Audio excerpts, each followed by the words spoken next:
The crystal of the champagne flute felt cold against my fingers. Around me, the grand ballroom of the estate was filled with over 200 guests, all wearing their finest evening wear, all completely captivated by the woman standing at the microphone, my daughter-in-law, Chloe. She looked radiant. She looked triumphant. And she looked right at me as she delivered her punchline. "They said a woman could not lead this division," Chloe said, her voice echoing through the speakers. She let out a small, condescending laugh. "They said I did not have the stomach for it. Especially my late father-in-law, who always believed the retail world belonged to the good old boys. And the rest of his family, who thought I should just sit quietly in the background and watch the men work." A ripple of polite, uncomfortable laughter moved through the crowd. Several people glanced my way. I did not frown. I did not look down. I did not defend myself. I simply took a slow sip of my sparkling water and held her gaze. I let her have her moment. I let her believe she had won the war. Because she had absolutely no idea that the only reason she was standing on that stage was me. To understand why she showed up at my front door exactly 7 days later, sobbing in the pouring rain with a ruined designer coat. I need to take you back to the very beginning. But before we go any further, drop a comment down below and let me know which city or country you are listening from today. I always love seeing how far this community reaches. My name is Theodora Radcliffe. I am 67 years old. For most of my life, if you asked anyone in our family what I did, they would tell you I was a devoted wife to my husband, Arthur, and a woman who spent far too much time tending to her rose garden. They would tell you Arthur built the largest regional retail chain in the state completely on his own. They only saw the heavy oak doors of the boardrooms and the shiny storefronts. They never saw the foundation. A retail empire does not survive for 4 decades on charm and firm handshakes. It survives on logistics. It survives on the absolute, unyielding discipline of the supply chain. If the foundation is weak, the entire structure collapses quietly over time, no matter how beautiful the signs look from the street. Arthur was the charm. I was the foundation. I was the one who balanced the ledgers late into the night when we only had 3 small stores. I was the one who negotiated the brutal vendor contracts that saved us from bankruptcy during the recession. I was the partner. But when the company grew, when the board of directors was formed, I chose to step back into the shadows. I let Arthur take the title of chief executive. I let him take the magazine covers. I did not need the applause. I needed the business to survive. When Arthur passed away 5 years ago, the narrative became permanent. To the board, to the public, and most painfully, to my own son, David. I was just the grieving widow. They assumed my only job now was to write checks for family vacations and nod politely at Thanksgiving dinners. They did not know that the anonymous trust I controlled held the largest single voting block of shares in the company. They did not know that I still received every quarterly audit and every risk assessment report. I kept my name off the active roster, but my eyes never left the numbers. And the numbers were beginning to tell me a very troubling story about David's new wife. I mentioned the numbers were telling me a story about my daughter-in-law. But to truly understand why those numbers mattered so much, and why Chloe's arrogant little speech at that party was so dangerously misguided, you have to understand exactly what she thought she was mocking. You have to understand the empire. When people look at our stores today, they see the polished floors, they see the bright, welcoming signs and the perfectly organized shelves. They see the legacy of Arthur Radcliffe, and they should. Arthur was a magnificent man. He was the kind of person who could walk into a room of hostile investors and have them laughing and writing checks within 20 minutes. He had this deep, booming voice and a smile that made you feel like you were the only person in the world who mattered to him. He was the face of the company. He was the visionary, but a booming voice does not pay the commercial lease on a Tuesday morning. A charismatic smile does not optimize a regional supply chain. That was my job. We started in the late 70s with one single location, a dusty little hardware and home goods store on a corner that nobody else wanted. I remember the smell of that first back room. It smelled like damp cardboard, floor wax, and sheer panic. Arthur was out on the floor, shaking hands and making promises to customers. I was sitting at a folding card table in the back, staring at ledgers under a flickering fluorescent bulb. I learned very early on that a retail business is not about what you sell. It is about how it gets there. It is about logistics. I spent my life making sure the right thing arrived at the right place at the exact right time. Every system has a single point of failure. If the deliveries are late, the shelves are empty. If the shelves are empty, the customers leave. If the customers leave, the lights go out for good. I was the one who made sure the lights stayed on. I remember the recession in the early 80s. We had expanded to 3 stores by then. One of our biggest suppliers tried to squeeze us. They demanded a 30% increase on wholesale prices, thinking we were too small to fight back. Arthur wanted to negotiate. He wanted to take them to dinner, buy them steaks, and find a friendly compromise. I did not want to compromise. I wanted survival. I stayed up for 2 days straight, going through every single page of our vendor contracts. I found a loophole in their delivery guarantees. I did not take them to dinner. I called their regional manager at 6 in the morning and quietly informed him that not only were we canceling the contract, but our lawyers would be seeking damages for previous delayed shipments unless they locked in our original rate for another 5 years. They locked it in. Arthur got the credit for being a tough negotiator. I let him have it. I did not need the applause. I needed the margin. As the decades passed, 3 stores became 10. 10 became 40. We became a regional powerhouse. We had a corporate headquarters with glass walls and leather chairs. And as the company grew, I consciously and deliberately stepped backward into the shadows. When the board of directors was formed, they saw Arthur in his tailored suits. They saw me at the company holiday parties, holding a glass of wine and asking about their children. They assumed I was just the supportive wife. They assumed my greatest achievement was picking out the floral arrangements for the lobby. I let them believe it. It was safer that way.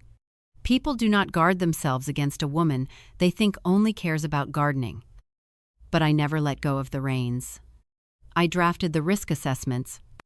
I reviewed the quarterly audits before Arthur even looked at them. I controlled the foundation. I just did it from the quiet of my home office. When Arthur passed away 5 years ago, it shattered me. But it also permanently cemented my false identity in the eyes of the world. To the board, the executives, and the public. The brain of the company had died with my husband. And more tragically, to my own son, David. I was suddenly just a fragile, aging widow, a woman who needed to be protected from the harsh realities of the business world. He truly believed I was an antique left over from a bygone era. He believed it. And when he married Chloe, he made sure she believed it too, which was the first of many mistakes they were about to make. Arthur died on a Tuesday in late October. It was sudden, a heart attack right in the middle of a golf game with our regional suppliers. 1 minute he was laughing, sealing a deal. And the next, he was gone. I did not fall apart. I did not have the luxury of falling apart. The company was in the middle of a massive fourth-quarter expansion. In retail, logistics do not pause for grief. If the trucks stop moving, the business dies. It is that simple. At the funeral, the board of directors lined up to shake my hand. They wore perfectly tailored dark suits and expressions of practiced sympathy, but I could see it in their eyes. The quiet relief, the naked ambition. They thought the old guard was gone.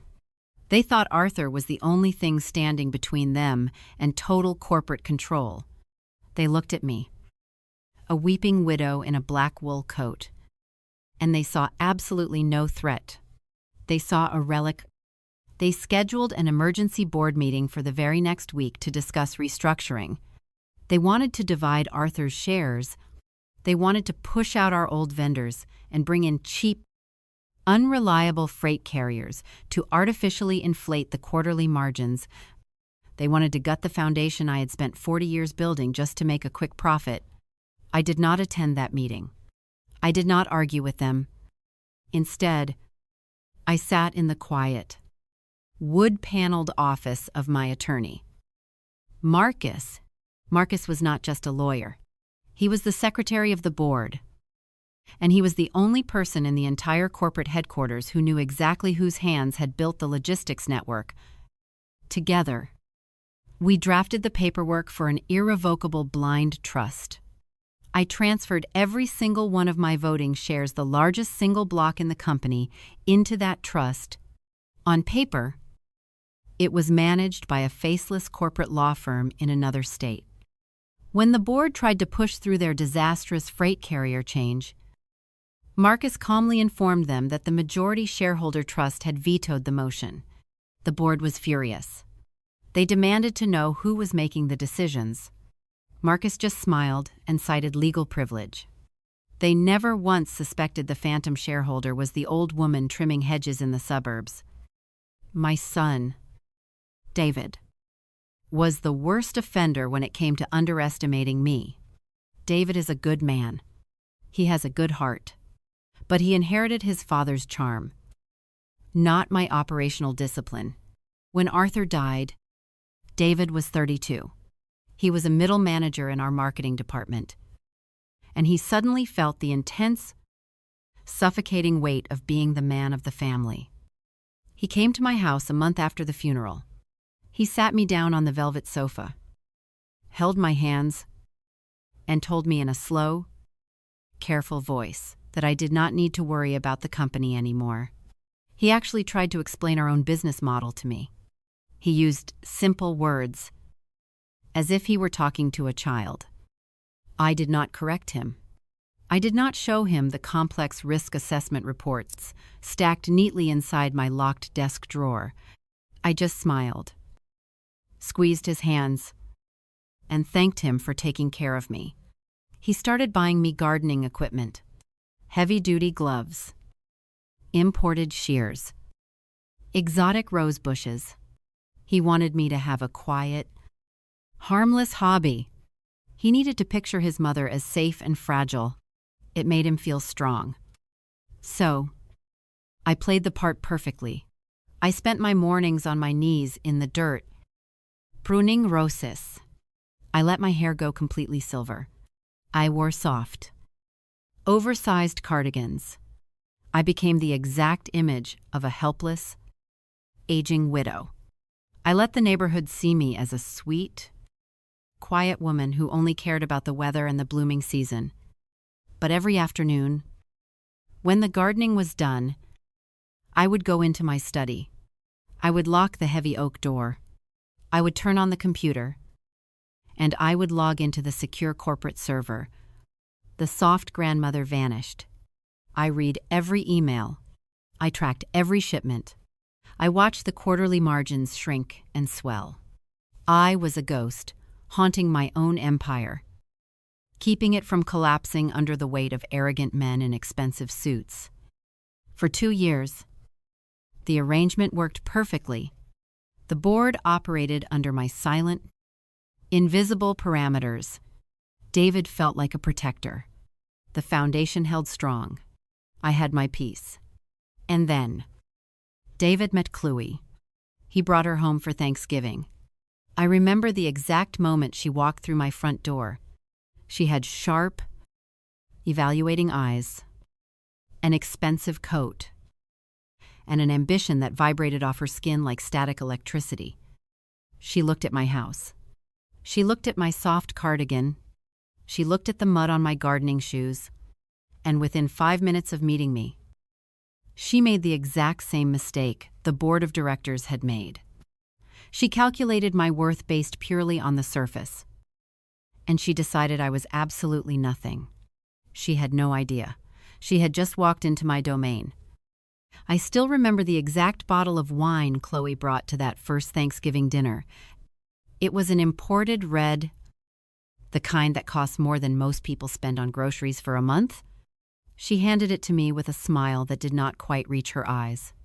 She wore a tailored silk blouse that looked completely out of place in my cozy, flour-dusted kitchen.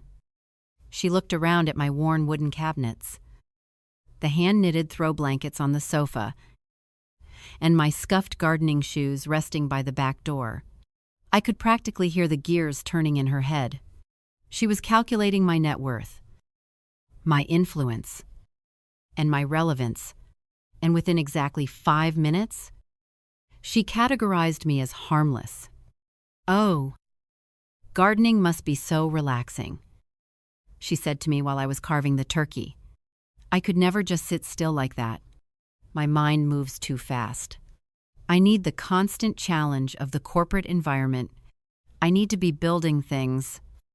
I did not point out that she was standing inside a house paid for by the very empire I had built from the ground up. I did not mention the 3 hours I had spent that morning reviewing the quarterly logistics reports for our northern distribution centers. I just handed her a plate, gave her a warm, grandmotherly smile, and told her how wonderful it was that she had so much energy. She took that smile as a confirmation of my simple-mindedness. Chloe was a very specific type of person. I recognized her immediately because I had dealt with 100 men just like her in the boardroom over the decades. She was fiercely ambitious, undeniably intelligent, but driven by a deep, unshakable insecurity. She grew up in a working-class neighborhood on the edge of the city. She had fought tooth and nail to get her business degree. She felt she had something to prove to the world, and she wore her ambition like a suit of armor. I actually respected that hunger. Hunger is what builds empires. But hunger without discipline, hunger without respect for the foundation, is just greed, and greed eventually eats itself. David was completely blinded by her. He looked at her like she was the most brilliant woman to ever walk the earth. To him, she represented the modern, aggressive business world he wanted to conquer. They were married 8 months later in a massive, flashy ceremony that I quietly paid for from one of my personal accounts. Though David let Chloe believe he had covered the majority of it himself, I did not mind. I sat in the front row, wearing a simple beige dress, clapping politely, fading perfectly into the background of their glamorous new life. But things changed shortly after the wedding. Chloe was not satisfied with just being the wife of a Radcliffe. She wanted the name to work for her. She wanted a seat at the table. 2 months into the marriage, David came to my house on a Sunday afternoon. He paced around my living room, looking incredibly pleased with himself. He announced that he had pulled some strings and gotten Chloe a position at the corporate headquarters. She was coming in as a mid-level manager in regional sales and acquisitions. She is going to revolutionize the way we do things. "Mom?" David told me, his eyes shining. She understands the modern market. She knows how to push aggressively. The old board members are a little intimidated by her. But that is exactly what the company needs right now. Fresh blood. I kept my face perfectly still. I poured him a cup of coffee and asked him if she liked her new office. That night, after David left, I did not go to bed. I went into my locked study. I booted up the secure server. I pulled up the human resources database and looked at her newly created employee file. Then, I pulled up her departmental targets. Over the next year, I watched Chloe climb, and she climbed fast. She was charismatic. She was ruthless. And she knew exactly how to present numbers in a boardroom to make herself look like a genius. She started acquiring new, cheaper suppliers for our storefronts to artificially inflate the short-term profit margins. She cut logistical corners to push products to the shelves faster. The board of directors loved her. They thought she was a miracle worker. But I was looking at the back end. I was looking at the foundation. I saw the delivery delays creeping up. I saw the quality control complaints slowly rising in the regional stores because of her cheap suppliers. I saw the structural cracks forming in the supply chain that I had spent 40 years fortifying. She was building a beautiful, shining tower. But she was building it on absolute sand. And the more successful she appeared on paper, the more unbearable she became at family gatherings. The false confidence started morphing into pure, unfiltered arrogance. She began to treat me not just as a sweet, clueless widow, but as an annoyance, a reminder of an old, slow world. She was actively trying to destroy. The dinners at my house were about to become a battleground. And she had no idea she was picking a fight with the only person who actually owned the land she was standing on. The Sunday family dinners at my house quickly transformed into something else entirely. They used to be quiet evenings, filled with the smell of roasted chicken and simple conversations about the neighborhood. But once Chloe settled into her mid-level management role at the corporate headquarters, my dining room turned into her personal stage. She would arrive at my front door with her phone constantly buzzing in her hand, wearing sharp, structured blazers that made her look like she was always preparing for a hostile takeover. She brought the frantic, cutthroat energy of the boardroom straight into my quiet home. And she made absolutely sure that David and I knew exactly how important she was becoming. I remember one specific dinner in early spring. The rain was tapping gently against the dining room windows. I was serving dessert, a simple apple tart. When Chloe began to lecture me about the modern retail landscape, she used her silver fork to draw imaginary graphs in the air. She was explaining a new vendor strategy she was pushing to the regional directors. She used words like synergy, aggressive scaling, and lean margin optimization. She spoke loudly, projecting her voice the way people do when they want to dominate a space. "You see, Mum," she said, leaning forward and resting her elbows on the antique oak table. "The old way of doing things is completely dead. You cannot just rely on legacy relationships with suppliers anymore. You have to squeeze them. You have to pivot to cheaper, faster logistics if you want to survive the fourth quarter. It is a very aggressive game now. It is probably a bit hard to picture if you have never been in the trenches of a corporate supply chain." I stopped cutting the tart. I looked at her. She was sitting in a chair paid for by the supply chain I built. She was eating food bought with the dividends of the legacy relationships she was currently mocking. She was trying to explain inventory turnover to a woman who, in the brutal winter of 1992, had manually rerouted 27 freight trucks through a blizzard over a landline telephone just to keep our northern stores from going bankrupt. I did not raise my voice. I did not pull out the founding documents of the company. I did not tell her that the new, cheap logistics company she was so proud of recommending was the exact same vendor I had permanently blacklisted 10 years ago because their refrigeration units consistently failed during transit. I just smiled. I placed a slice of warm apple tart on her plate and poured her a fresh cup of decaf coffee. "It sounds very complicated." "Chloe," I said softly, "David is so lucky to have a wife who understands all these big concepts. I just hope you are not working yourself too hard." Chloe glanced across the table at David. She gave him a look. It was a very specific look. It was a mixture of fond pity and absolute superiority. She smiled. A tight, patronizing little smile, and patted my hand. Do not worry about me." "Mom," she said, her voice dripping with artificial sweetness. "Someone has to do the heavy lifting to keep this family's legacy moving forward. You just focus on your garden. Let me worry about the margins." She took a bite of the tart, looking incredibly pleased with herself. She believed she had completely conquered the room. She thought my silence was ignorance.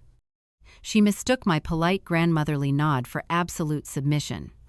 She truly believed, with every fiber of her being, that she was the smartest person in the house, and that I was just a sweet, useless relic fading into the wallpaper.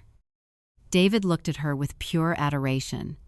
He turned to me and said, "She is really shaking things up down there." "Mom, the older directors do not know what hit them." I agreed with him. I told him how proud his father would have been to see such ambition. But later that night, after they had driven back to their expensive downtown apartment, the sweet grandmother routine ended. I cleared the dishes. I wiped down the counters. I walked into my study, locked the heavy door behind me, and booted up the secure server. I bypassed the standard employee portal and logged directly into the executive risk management dashboard. I pulled up Chloe's departmental performance metrics for the last 3 months. She was definitely shaking things up, but she was doing it by taking a sledgehammer to the load-bearing walls of the company. Her aggressive pivot to cheaper suppliers was already creating massive bottlenecks. Inventory delays were up by 12% in her specific region. Store managers were quietly filing complaints about damaged goods arriving on those cheap, unreliable freight trucks she had just bragged about at my dinner table.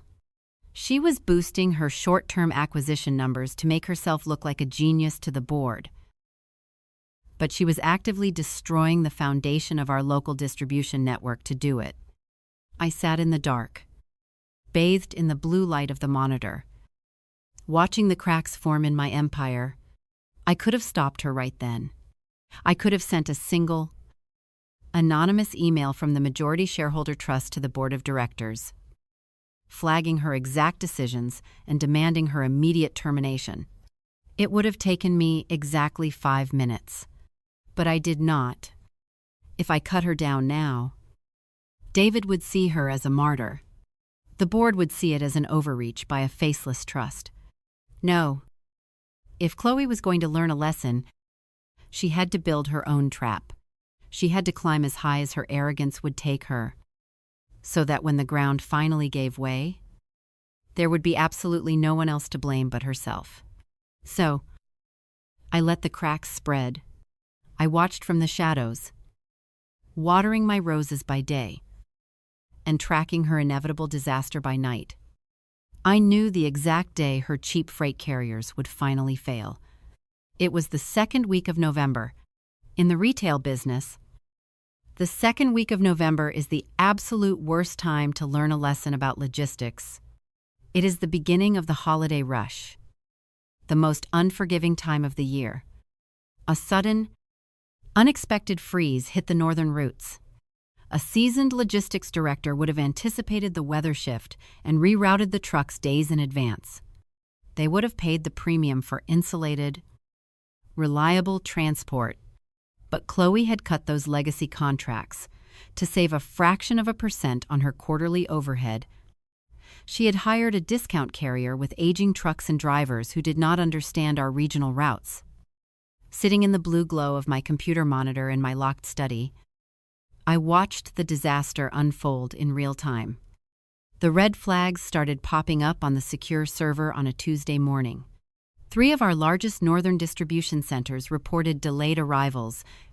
By Wednesday evening, it was a full-blown catastrophe. High-margin holiday inventory was sitting in broken-down trucks on the side of frozen highways. Refrigeration units failed.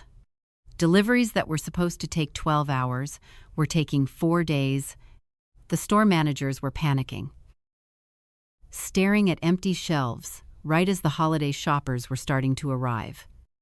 It was a logistical nightmare that cost the company nearly $2 million in ruined inventory and lost sales in just 1 week. I sat back in my leather chair and watched the numbers bleed. I waited to see what Chloe would do. I waited to see if she would finally show a shred of humility. If she would go to the board and admit she had pushed too hard, too fast. She did not. Instead of admitting fault, Chloe doubled down. She did what people with fragile egos always do when they are cornered. She lied. And she blamed the people below her. Through the executive portal, I read the internal memos she sent to the board of directors. She called the massive inventory loss a temporary seasonal adjustment. She completely fabricated a narrative that the local warehouse managers had failed to optimize their receiving schedules, deliberately shifting the blame away from her cheap freight carriers. She actually fired 2 veteran warehouse supervisors, men who had worked for my husband for 15 years just to cover her own tracks. The board of directors, utterly hypnotized by the artificial profit margins she had shown them in the previous quarter, believed her completely. They signed off on the terminations. They let her keep climbing. That weekend, David and Chloe came over for our usual Sunday dinner. I expected her to look exhausted. I expected to see at least a flicker of guilt or stress in her eyes. But when she walked through my front door, she was wearing a brand new, sharply tailored designer trench coat. She was holding a sleek, silver gift box. She had bought David an imported luxury watch. A watch that cost more than some of our warehouse employees made in 6 months. "We are celebrating..." "Mom," she announced, her voice too loud, too bright, bouncing off the walls of my quiet hallway. She helped David put the watch on his wrist, kissing his cheek. "The board is thrilled with my restructuring of the Northern District. They are already talking about a regional director position opening up next year. I just thought we should treat ourselves for all my hard work." She was overcompensating. The louder the boast, the deeper the panic. She knew she was standing on thin ice at the office. So she had to project absolute dominance at home. During dinner, she was relentless. She talked down to David about his own marketing department, telling him he needed to be more ruthless with his team. She looked around my dining room, her eyes lingering on the modest, fading wallpaper, and sighed a heavy, dramatic sigh. "You really should think about downsizing." "Mom," she said, swirling her wine glass. "This house is just too much upkeep for a woman your age. You should be in a nice, quiet community where people do the heavy lifting for you. You really do not understand how fast the world is moving outside this little bubble of yours." I looked at her perfectly manicured hands. I thought about the 2 veteran warehouse supervisors she had just fired to save her own skin. I thought about the $2 million in frozen ruined inventory, currently rotting in discount trucks because of her sheer arrogance. I did not raise my voice. I did not tell her I had read her fraudulent internal memos. I did not tell her that the only reason she had a job to go to on Monday morning was because I was letting her keep it. I simply smiled, picked up the silver teapot, and refilled her cup. "Thank you for your concern, Chloe," I said softly, "but I am quite comfortable right where I am.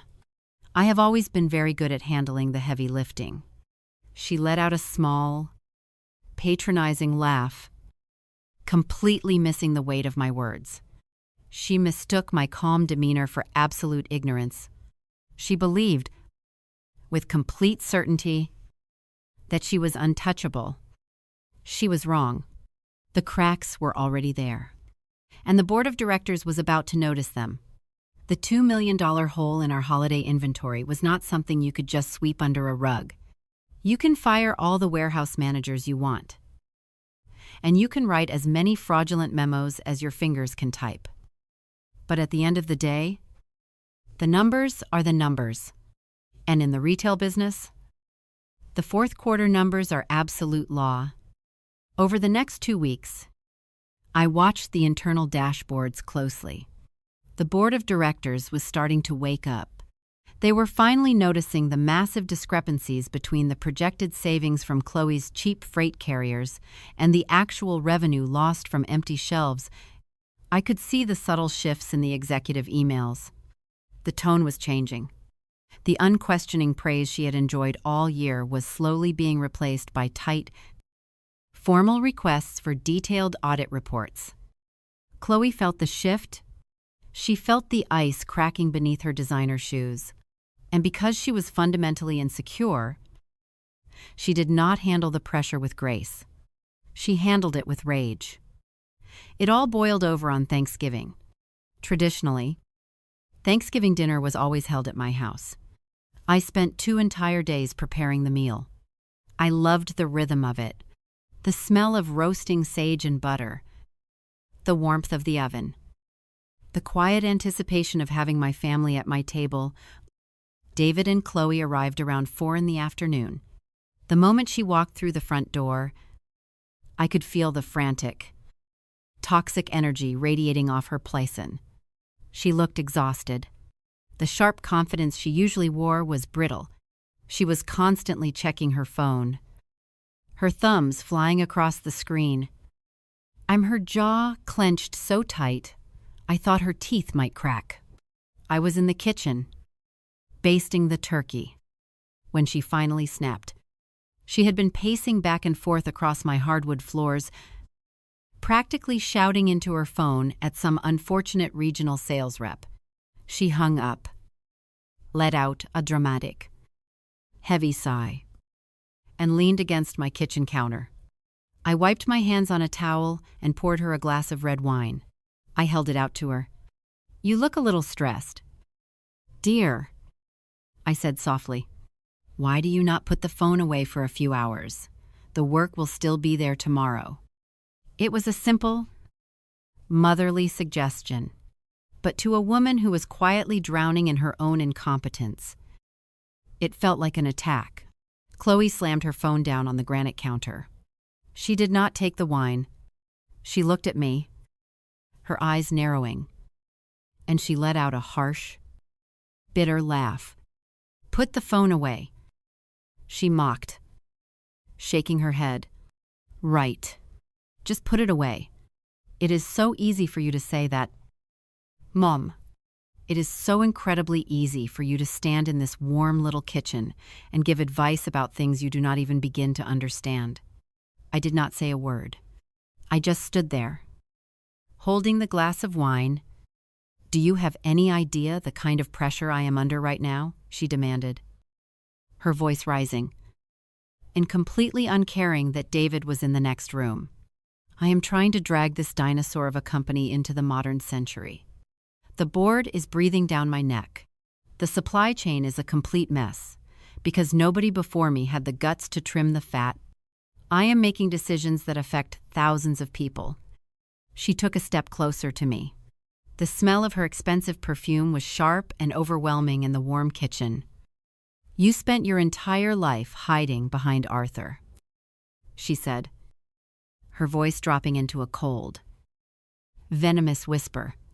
"You clipped your little roses, and you baked your little pies. While he went out and built an empire, you never had to face a single day of real corporate pressure. You just coasted on his coattails. So please, do not stand there and tell me to put my phone away. You do not know what it takes to survive in the real world." She stared at me, breathing heavily. She wanted a fight. She desperately needed an outlet for her panic. And she had decided I was the perfect, defenseless target. She wanted me to cry. She wanted me to argue. I did not do either. I looked at her flushed face. I looked at the dark circles under her eyes that no amount of expensive makeup could hide. I thought about the secure servers. I thought about the logistics network I had built with my own 2 bare hands while she was still in grade school. I slowly set the glass of wine down on the counter next to her phone. I gave her a very gentle, very sad smile. "You are right. Chloe," I said quietly, "I have lived a very quiet life. I suppose I do not understand the kind of pressure you have put yourself under. I hope you find a way to fix it." The visible relief that washed over her face was almost pathetic. She let out a long breath, her shoulders relaxing. She genuinely mistook my calm demeanor for absolute submission. She thought my silence was the silence of a weak, outdated woman who had just been forcefully put in her place. She believed she had dominated the room. "I am going to the living room to find David," she said coldly, picking up her phone and turning on her heel. I watched her walk away. I let her have that feeling of victory. I let her sit at my dinner table, drinking my wine, acting like the undisputed queen of the family. I let her enjoy every single second of her false triumph. Because I knew something she did not. I knew that the next morning, the board of directors was going to schedule a closed-door emergency meeting, and I knew exactly what they were going to vote on. The Friday morning after Thanksgiving was incredibly still, the kind of quiet that only comes after a heavy frost. I woke up early. Long before the sun completely cleared the horizon, I made myself a cup of black tea, wrapped my thickest cardigan around my shoulders, and walked out onto the back patio. The grass was stiff and silver with ice. My rose bushes were dormant, properly pruned and wrapped for the winter. In gardening, you do not let things grow wildly during the freezing months. You cut them back. You force them to conserve their energy at the roots so they can survive the harsh conditions. It feels brutal when you are holding the shears, but it is the absolute only way to ensure they bloom again in the spring. Chloe had never been pruned. She had been allowed to grow wildly, aggressively, in whatever direction she pleased. And now the frost was setting in. At exactly 8 o'clock in the morning, my cell phone rang. It was a secure line, a number only 3 people in the entire world had. I did not rush to answer it. I set my teacup down on the wrought iron table, let it ring twice more, and then pressed the green button. "Good morning, Marcus," I said. "Good morning, Theodora." His voice came through the speaker. He sounded calm, measured, and perfectly professional. Marcus never wasted time with small talk when he called this particular number. "We have a situation. The emergency board meeting has been officially scheduled for Monday morning at 9. I looked out over my frozen garden. I asked him what the agenda was. "It is a single-item agenda," he told me. "They are voting on immediate termination, not just a demotion, a complete removal from the company. The finalized audit for the Northern District came in late last night. The holiday logistics failure did not just cost $2 million in ruined inventory. It completely fractured our relationship with 4 major regional distributors. They are threatening to pull their shelf space for our private label brands. The board is terrified." I listened to the wind rattling the bare branches of the oak tree in my yard. I felt absolutely no surprise. I knew the board members. They were cowards when it came to bad press. They had loved Chloe when she was artificially inflating their quarterly bonuses by cutting corners. But the absolute second those corners collapsed, they were ready to throw her completely under the bus to save their own reputations. "Who is leading the motion?" I asked. "Harrison," Marcus replied. Of course it was Harrison. He was the oldest director on the board, a man who had always resented Arthur's authority and now desperately wanted to prove he was the one in control. He had smiled at Chloe's wedding. He had praised her at the summer galas. And now he was going to cut her throat in a boardroom on a Monday morning to make himself look like a savior to the shareholders. "They have the votes, Theodora," Marcus continued softly. "I have done the preliminary head count. Out of the 12 active board members, 8 are firmly in favor of immediate dismissal. 2 are undecided. But they will follow Harrison. They do not know about your voting block." Of course. But as it stands on the surface, she is finished. They plan to have security escort her out of the building before lunch. I pictured Chloe standing in my kitchen the night before. I pictured her flushed face, her expensive perfume, the absolute contempt in her eyes when she told me I did not know what it took to survive in the real world. I pictured her demanding that I put my phone away while she actively destroyed the foundation of the company my husband and I had built from absolutely nothing. It would have been so incredibly easy to let it happen. I could just tell Marcus to let the vote proceed. I could stay home on Monday morning, bake a pie, and wait for David to call me in a panic, telling me his brilliant wife had been unfairly targeted by a jealous board of directors. She would be humiliated. She would lose her massive salary, her corporate credit cards, and her aggressive pride. She would fall. And she would fall incredibly hard. But as I looked at my dormant rose bushes, I realized something. Arthur would have let her fall. He would have fired her with a charming smile and a generous severance package. But I was not Arthur. I built the logistics network. And when a piece of machinery in a supply chain is malfunctioning, you do not just throw it away. If the motor is still incredibly strong, you pull it off the line, you break it down, you realign the gears, and you put it back to work. Chloe was arrogant. She was reckless. And she was entirely misguided. But she had hunger. A brutal. Relentless hunger that this aging company actually needed if it was going to survive the next decade. She just needed to be broken first. She needed to understand exactly who owned the ground she was walking on. Marcus, I said quietly into the phone, my breath pluming in the freezing air. Prepare the secure proxies. There was a brief pause on the other end of the line. I could hear the faint sound of papers shuffling in his office. Are you activating the trust? He asked, his voice dropping slightly. Yes, I replied. I will be attending the meeting in person on Monday, but I will be using the private entrance. I do not want anyone on the executive floor, especially my daughter-in-law, to know I am in the building. Book the windowless conference room on the sub-level. Understood, Marcus said. I will arrange it. I hung up the phone. I picked up my teacup. The tea had gone completely cold. But I drank it anyway. The trap was fully set. The board thought they were going to execute a rogue manager. And Chloe thought she was going to walk into work on Monday as the untouchable queen of the district. They were all about to walk directly into my boardroom. Monday morning was cold and pouring rain. It was the kind of miserable, bone-chilling weather that made the city look gray and unforgiving. I did not wear my soft beige cardigan. I did not put on my comfortable gardening shoes.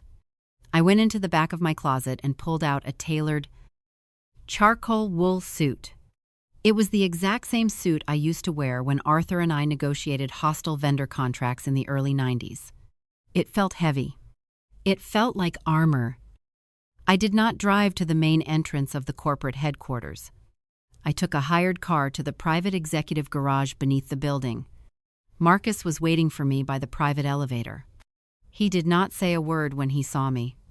He just nodded, swiped his security badge, and pressed the button for the sub-level.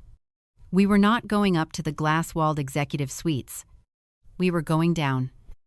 The windowless conference room on the sub-level is a very specific place. It is the room where the company handles its ugly business. It is where massive lawsuits are settled out of public view. It is where contracts are quietly killed and where executive careers are permanently ended. There is no natural light.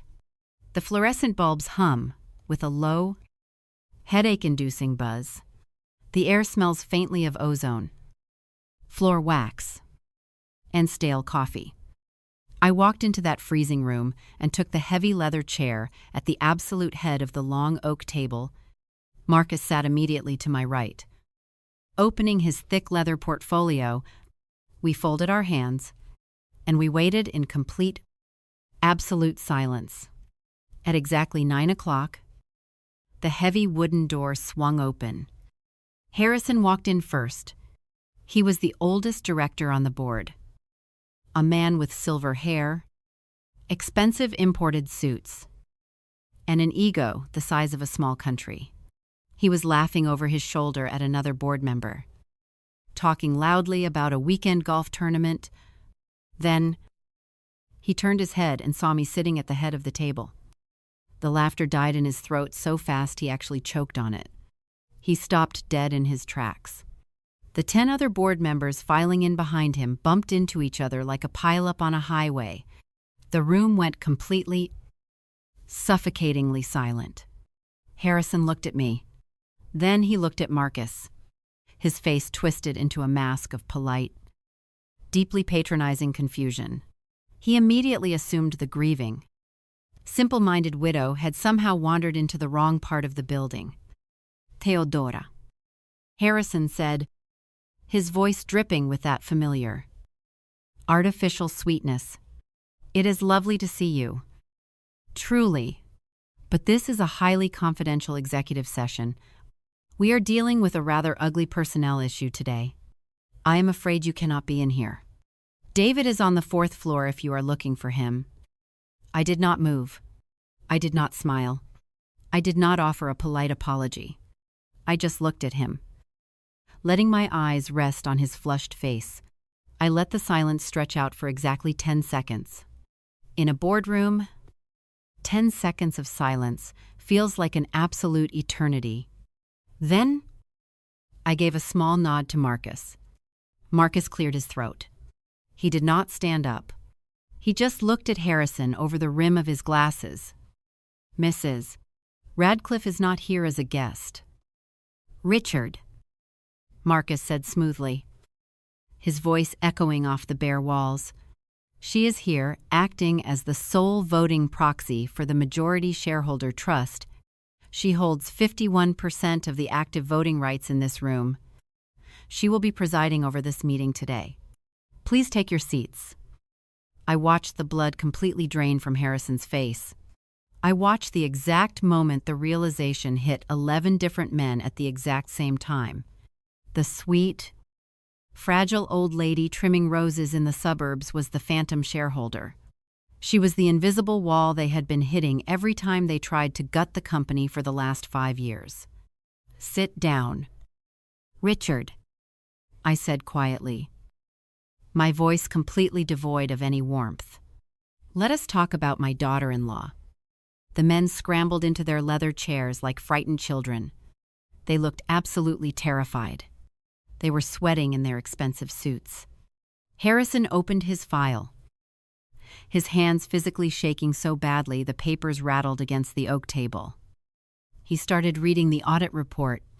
He laid out the absolute disaster of the Northern District holiday push. He detailed the $2 million loss in ruined inventory. He read the angry emails from the store managers staring at empty shelves. He explained how 4 of our largest regional distributors were currently threatening to pull our private label brands from their stores because of the broken supply chain. He was brutal.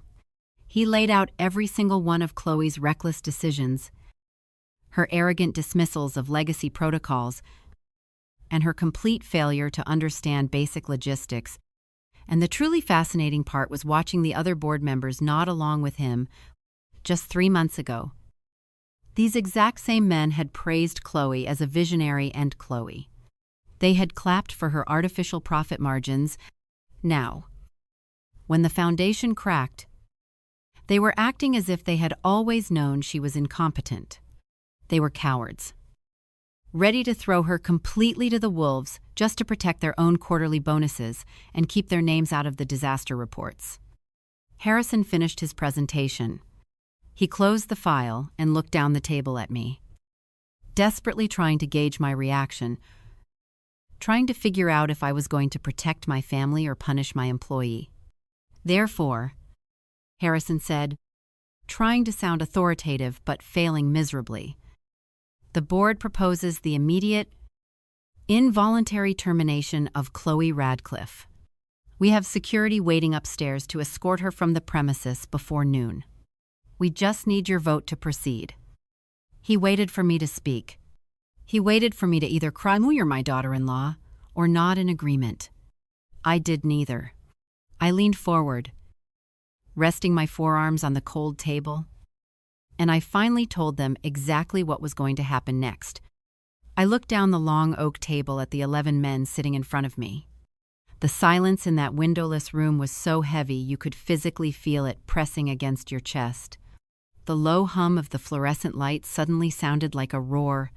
Harrison was staring at me, his mouth slightly open, waiting for me to validate his cowardice.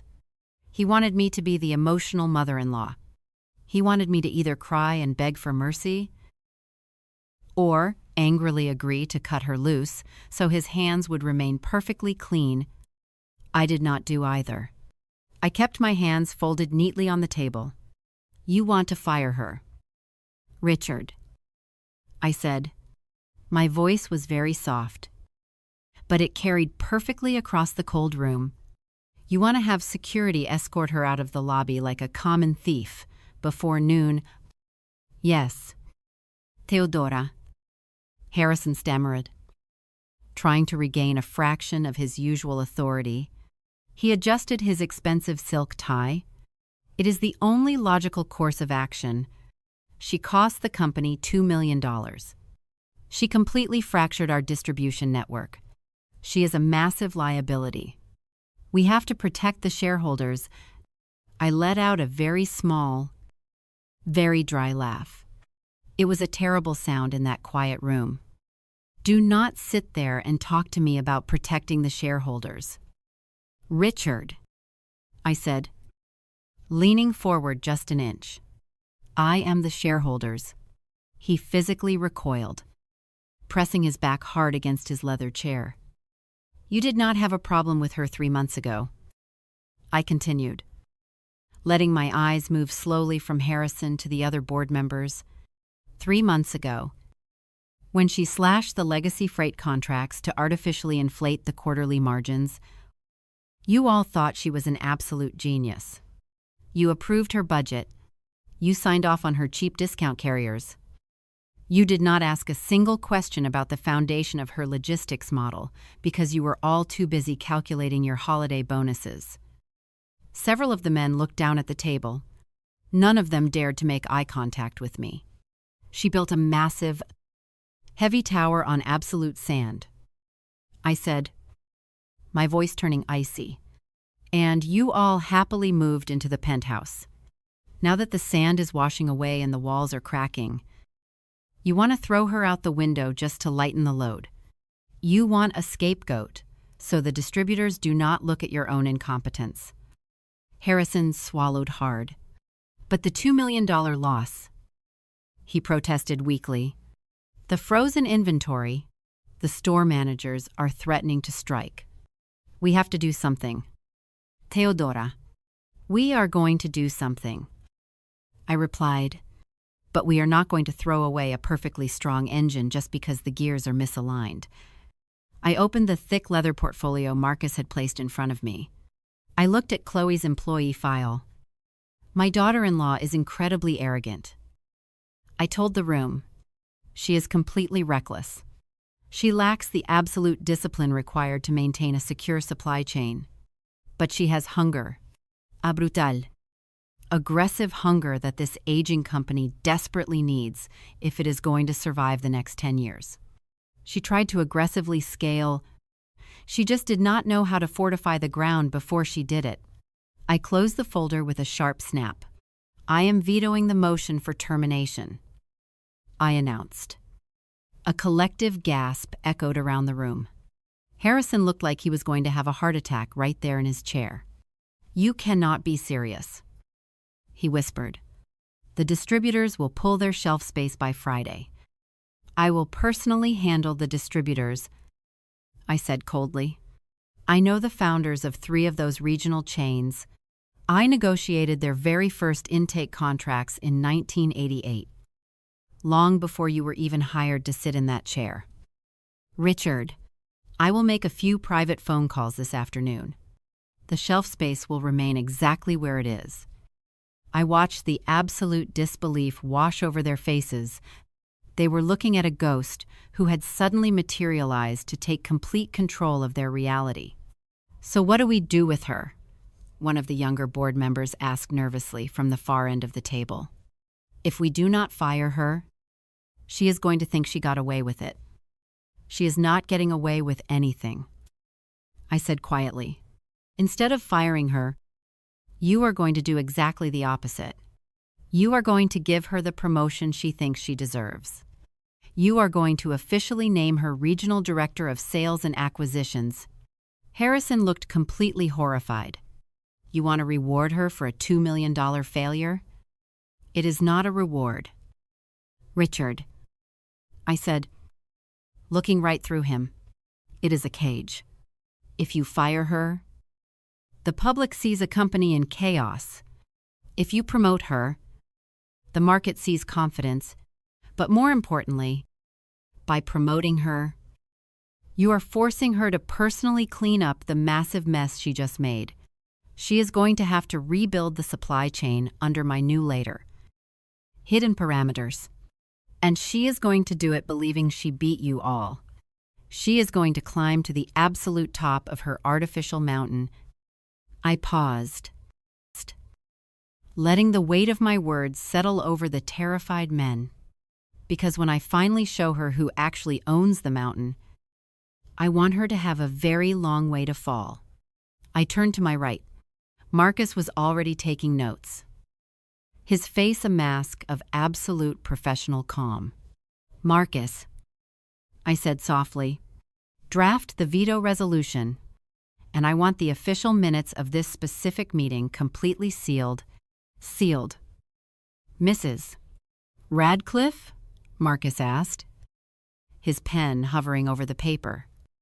"Yes," I replied. "Sealed under executive privilege. No one outside this room is to know I was here. But ensure there is a specific legal provision attached." I looked back at Harrison, giving him a cold, empty smile. "Ensure the sealed minutes are legally permissible to be released directly to the primary subject of the meeting. Upon an internal request, exactly 1 week after her formal promotion takes effect." "Understood," Marcus said quietly. I stood up from the heavy oak table. 11 grown men instantly scrambled to stand up with me, their heads bowed in absolute submission. I buttoned my charcoal wool jacket, turned around, and walked out of the windowless room without looking back a single time. The trap was fully set. Now, all I had to do was go home, tend to my roses, and let my daughter-in-law throw herself a massive party. The car ride back to my house was completely silent.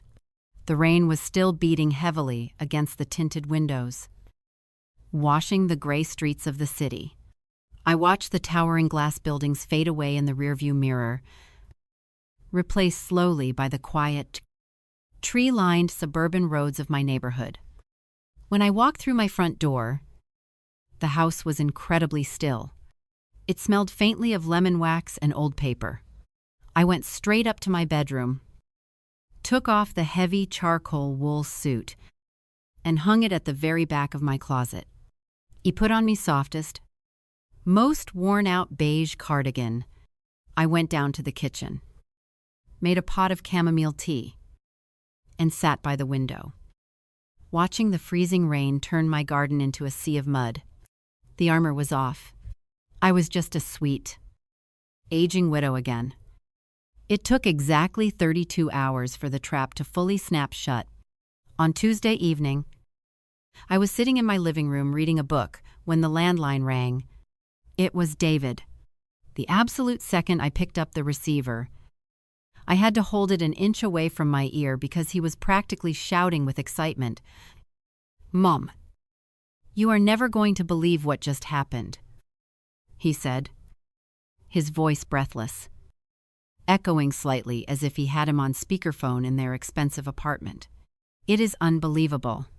It is an absolute miracle." I kept my voice perfectly level. I asked him what was going on. They promoted her. Mom. David laughed, sounding like a proud, completely naive child. The board of directors, they had an emergency review yesterday, and everyone thought she was going to get a reprimand because of the holiday inventory issue. But they did the exact opposite. They named her Regional Director of Sales and Acquisitions. He paused, letting the weight of the title sink in. They finally see it. Mom, he continued, they see how brilliant she is. The older guys on the board, like Harrison, they actually personally congratulated her this morning.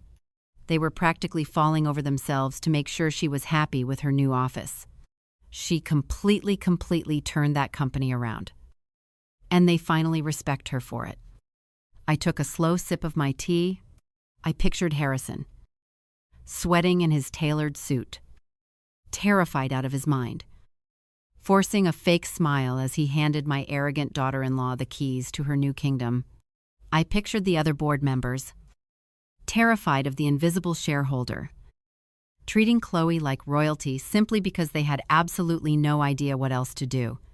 And then I heard the rustling of the phone changing hands. Hi. Mom, Chloe said. Her voice was entirely different from the frantic, venomous tone she had used in my kitchen on Thanksgiving. The panic was completely gone. The insecurity had vanished. What replaced it was a smooth, heavy layer of absolute, unshakable arrogance. She sounded like a woman who believed she had just conquered the entire world. Congratulations. Chloe, I said softly. David tells me you have been made a regional director. That is quite an accomplishment.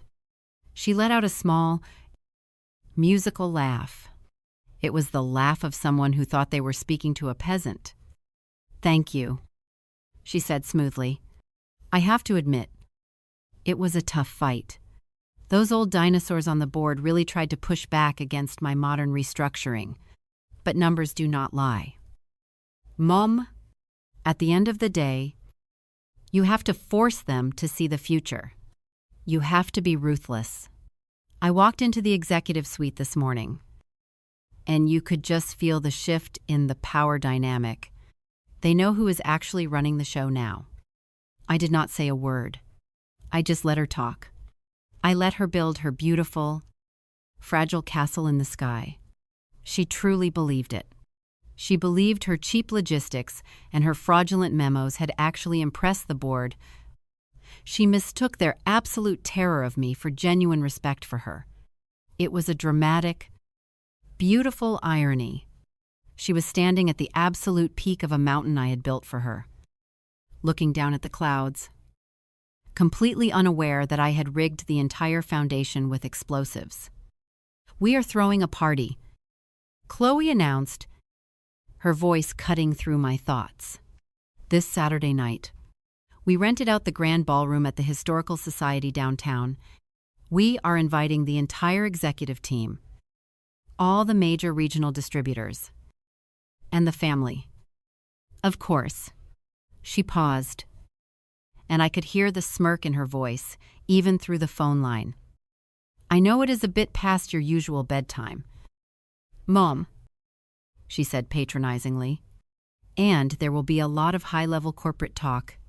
But David really wants you there to see what a modern businesswoman looks like when she wins. It would mean a lot to him. It was not an invitation. It was a summons. She wanted me there so she could parade her new power in front of my face. She wanted the sweet, outdated widow to stand in the corner and watch her accept the crown she believed she had stolen from my late husband's legacy. I looked at the clock on my mantel. I thought about the sealed envelope sitting in a secure digital folder on Marcus's computer, scheduled for delivery in exactly 1 week. I would not miss it for the world. Chloe, I said, my voice completely warm and grandmotherly. I am so incredibly proud of you. You have earned absolutely everything that is coming to you. She thanked me. entirely missing the weight of my words, and hung up the phone.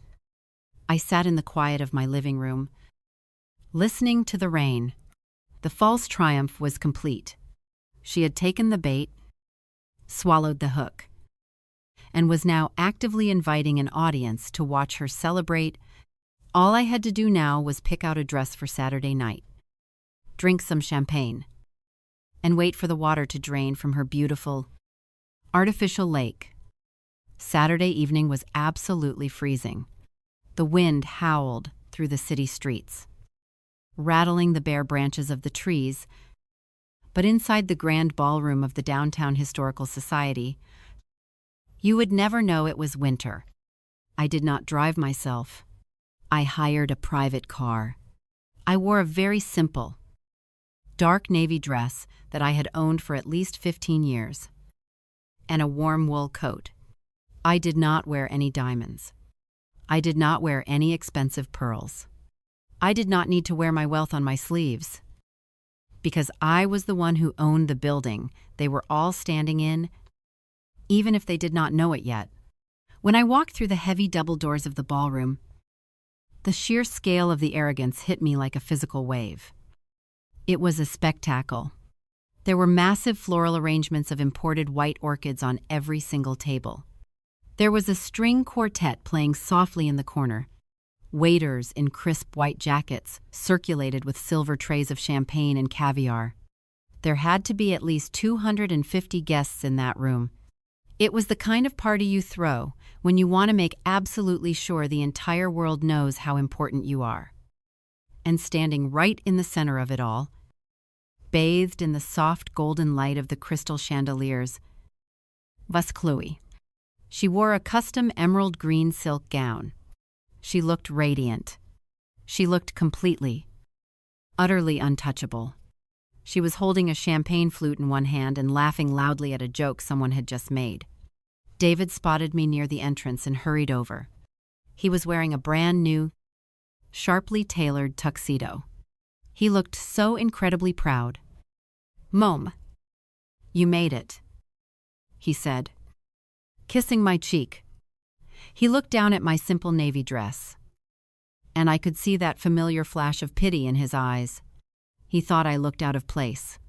He thought I looked like a relic of the past standing in the middle of his modern, successful future. "Let me get you a seat near the back. It is going to get a little loud when the speeches start." I let him guide me to a quiet table near the back wall. I sat down, folded my hands in my lap, and simply watched the room. It was a fascinating psychological study. I watched Chloe floating from group to group, accepting handshakes and kisses on the cheek. She spent a long time talking to the regional distributors. These were the exact same men who had been furious on Monday morning. The exact same men who were preparing to completely strip our private label brands from their shelves because of her disastrous logistics failure. Now, they were smiling at her. They were raising their glasses to her. Chloe thought her aggressive charm and her new title had won them over. She had absolutely no idea that the only reason they were standing in that room, smiling at her, was because I had personally called their founders on Monday afternoon and called in favors that were 3 decades old. She was taking credit for the piece I had bought with my own blood and sweat. Then, my eyes drifted over to the ice sculpture near the bar. Standing next to it was Harrison. He did not look like a man celebrating a brilliant new regional director. He looked like a man walking to his own execution. He was sweating profusely through his expensive tuxedo collar. He kept dabbing his forehead with a linen napkin, looking nervously around the room. The other board members were clustered together near the coat check, keeping their heads down, looking entirely miserable. Harrison's eyes scanned the room, and for one brief, terrifying second, his gaze locked directly onto mine. I did not wave. I did not smile. I just tilted my head very slightly. I watched the blood completely drain from his face. He quickly looked away, staring intensely at the floor. practically shrinking into his expensive suit. He knew exactly what was happening. He knew this entire party was an absolute farce. But he was too much of a coward to say a single word. About an hour into the evening, the string quartet stopped playing. The low hum of conversations slowly died down. Chloe stepped up to a small wooden podium at the front of the room. A waiter handed her a fresh glass of champagne. She tapped her polished fingernail against the crystal. The sharp, clear ringing sound echoed through the massive ballroom. 250 people turned to look at her. The room went completely silent. This was it. This was the moment we had started with. The false triumph was about to reach its absolute peak. She smiled. It was a wide, brilliant, deeply arrogant smile.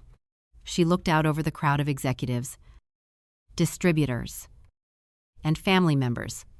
And then her eyes found me. Sitting quietly in the shadows at the back of the room, they said a woman could not lead this division. Chloe said, her voice amplified by the microphone. Ringing with absolute certainty, she let out that small, condescending laugh. They said I did not have the stomach for it, especially my late father-in-law, who always believed the retail world belonged to the good old boys, and the rest of his family, who thought I should just sit quietly in the background and watch the men work. A ripple of polite, uncomfortable laughter moved through the crowd. I felt the eyes of several guests turn toward my table, but I did not frown. I did not look down at my hands. I did not defend myself. I simply picked up my glass of sparkling water, took a slow sip, and held her gaze. I watched her soak in the applause. I watched her look at me with absolute, unfiltered superiority. She truly believed she had conquered Arthur's legacy. She believed she had defeated the board of directors. She believed she had put me exactly in my place. She was standing on the highest peak she would ever reach in her entire life. I let her have the applause. I let her have the champagne. I stayed for another 30 minutes, politely clapping when it was expected, smiling at the people who gave me sympathetic looks. And then, when she was busy posing for photographs with the terrified board of directors, I quietly stood up, put on my wool coat, and walked out into the freezing night. The party was over. Now, all we had to do was wait for Tuesday morning. Sunday morning was completely silent. The winter sun was pale and weak, barely cutting through the gray clouds hanging over the neighborhood. I woke up at my usual time, put on my thickest wool socks and my old beige cardigan, and went downstairs to make coffee. I did not feel a single drop of guilt about the night before. I did not feel bad for leaving early. I just felt a very deep, very cold sense of anticipation. The machine was in motion. The gears were turning. There was absolutely nothing anyone could do to stop it now. Around noon, the phone rang. It was David. He sounded exhausted, his voice thick with sleep and the lingering effects of expensive champagne. But he was incredibly happy. "Mom, I am so sorry we did not get to say goodbye to you last night," he said, yawning through the receiver. "Chloe was looking for you when they brought out the cake. But the coat check girl said you had already called a car. You really missed a great end to the evening." I told him I was just tired. I told him my old bones could not handle standing on marble floors for that long anymore. It was the best night of her life. "Mom," David continued, completely oblivious to the reality of the situation, "she is just glowing this morning. Even the board members stayed late." Harrison looked a little sick. To be honest, he was sweating the whole time and barely said 2 words to anyone. I think the reality of Chloe taking over his territory is finally making him nervous. He knows his time is up. I held the phone to my ear and looked out the kitchen window at my frozen garden. It took a massive amount of self-control not to laugh. Harrison was not sick because of Chloe. Harrison was sick because he was standing in a room full of people, drinking my champagne, knowing he was essentially an actor in a play I was directing. "Tell Chloe I am very happy for her," I said softly. "Tell her to enjoy her Sunday. She is going to have a very busy week ahead of her." I hung up the phone. I let them have their Sunday. I let them have their Monday. 2. Monday was Chloe's first official day with her new title. I could only imagine how she walked into the corporate headquarters. She probably wore her sharpest suit. She probably walked past the executive assistants with her head held high, believing every single person in that building was looking at her with absolute awe. She spent the entire day giving orders, moving into her massive new corner office, and soaking in the false respect of the board members who were too terrified of me to look her in the eye. I spent my Monday baking a chicken pot pie and reorganizing my spice cabinet. But then, Tuesday morning arrived. Tuesday was the day the legal provision in the sealed minutes was officially triggered. I woke up long before the sun. I did not bother putting on my cardigan. I walked straight into my study, locked the heavy oak door behind me, and booted up the secure server. In a supply chain, you have to track a package from the moment it leaves the warehouse to the exact second it is signed for at the destination. You need visibility. You need to know exactly when the delivery hits. At 8:45 in the morning, I logged into the executive communications dashboard. I had Marcus configure my access so I could monitor the automated compliance system. I sat in the blue light of the monitor, watching the digital clock in the corner of the screen tick forward. 8:50, 8:55, 8:59. At exactly 9 o'clock, the automated system executed the command. A highly encrypted, unalterable PDF file was generated from the legal archives. It bypassed the standard executive filters and was sent directly to the private inbox of the Regional Director of Sales and Acquisitions. I watched the server logs. I saw the email successfully deliver. I leaned back in my leather chair. I folded my hands in my lap. I knew exactly what Chloe was doing right at that moment. I had spent 40 years in those offices. I knew the rhythm of the morning. She was sitting at her new pressed Illustrated Action custom mahogany desk. She was probably sipping an expensive latte, scrolling casually through her morning emails, feeling like the absolute queen of the empire. Then she would see the subject line, "Confidential. Sealed board minutes, emergency session, November." She would be curious. She would assume it was just standard paperwork confirming her brilliant promotion. She would click the attachment. She would open the file. I watched the log on my screen, flash green. Document opened. Read receipt confirmed. She was reading it, right at this very second. I pictured her eyes scanning the first page. She would see the attendance list. She would see Harrison's name. She would see the names of all the men she thought she had conquered. And then she would read the motion. Motion to immediately terminate Chloe Radcliffe for gross negligence and catastrophic logistical failure resulting in a $2 million deficit.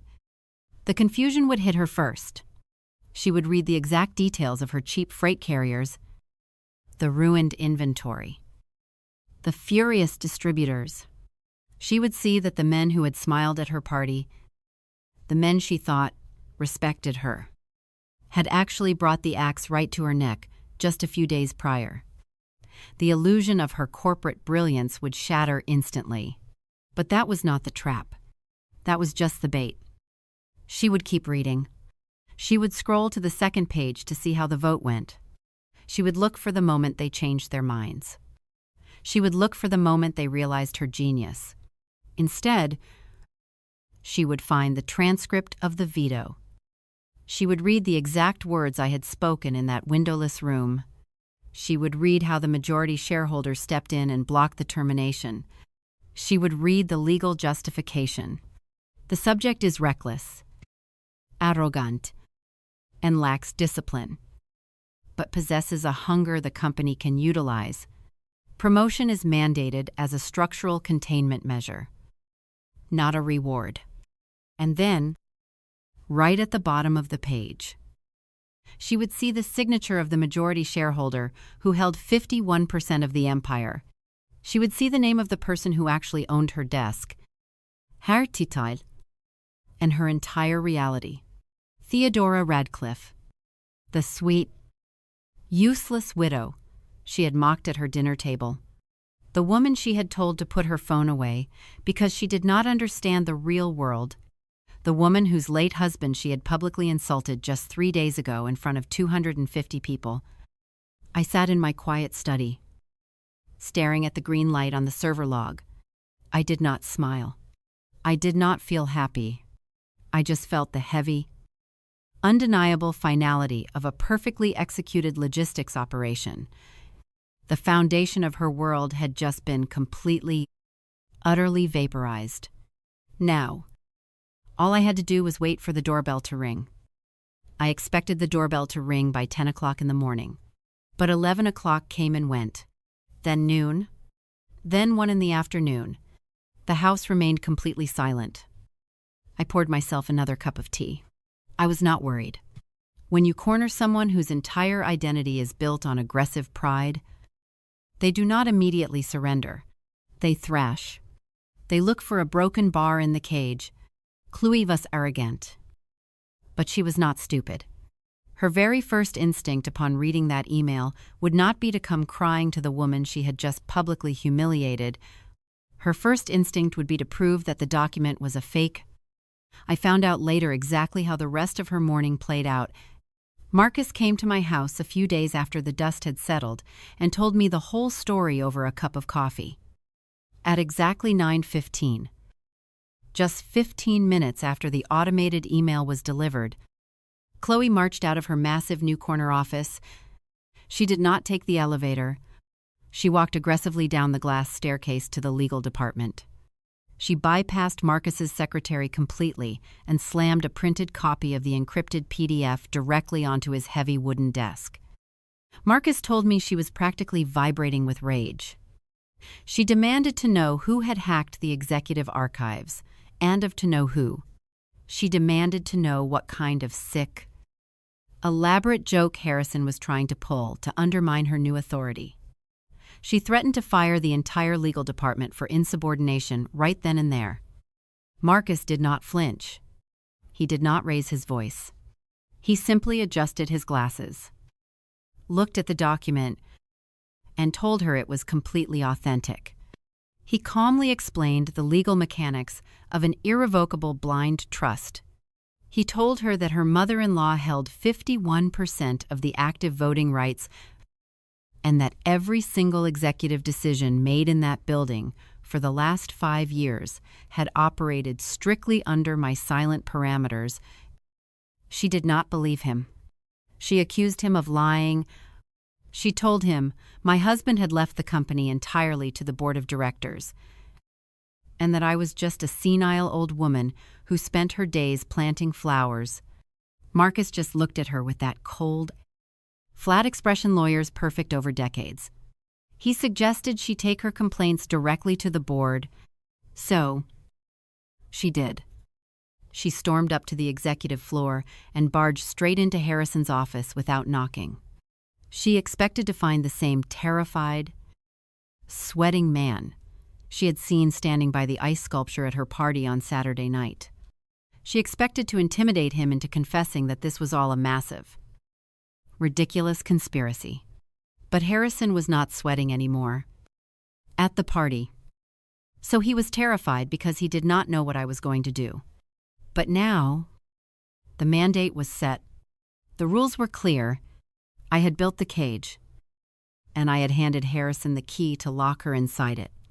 For the first time in months, Harrison had absolute, unassailable dominance over her, and he was not going to miss the opportunity to use it. When she threw the document on his desk and started yelling, Harrison just leaned back in his expensive leather chair, He did not apologize. He did not cower. He looked at her with the cold, dead eyes of a corporate executioner.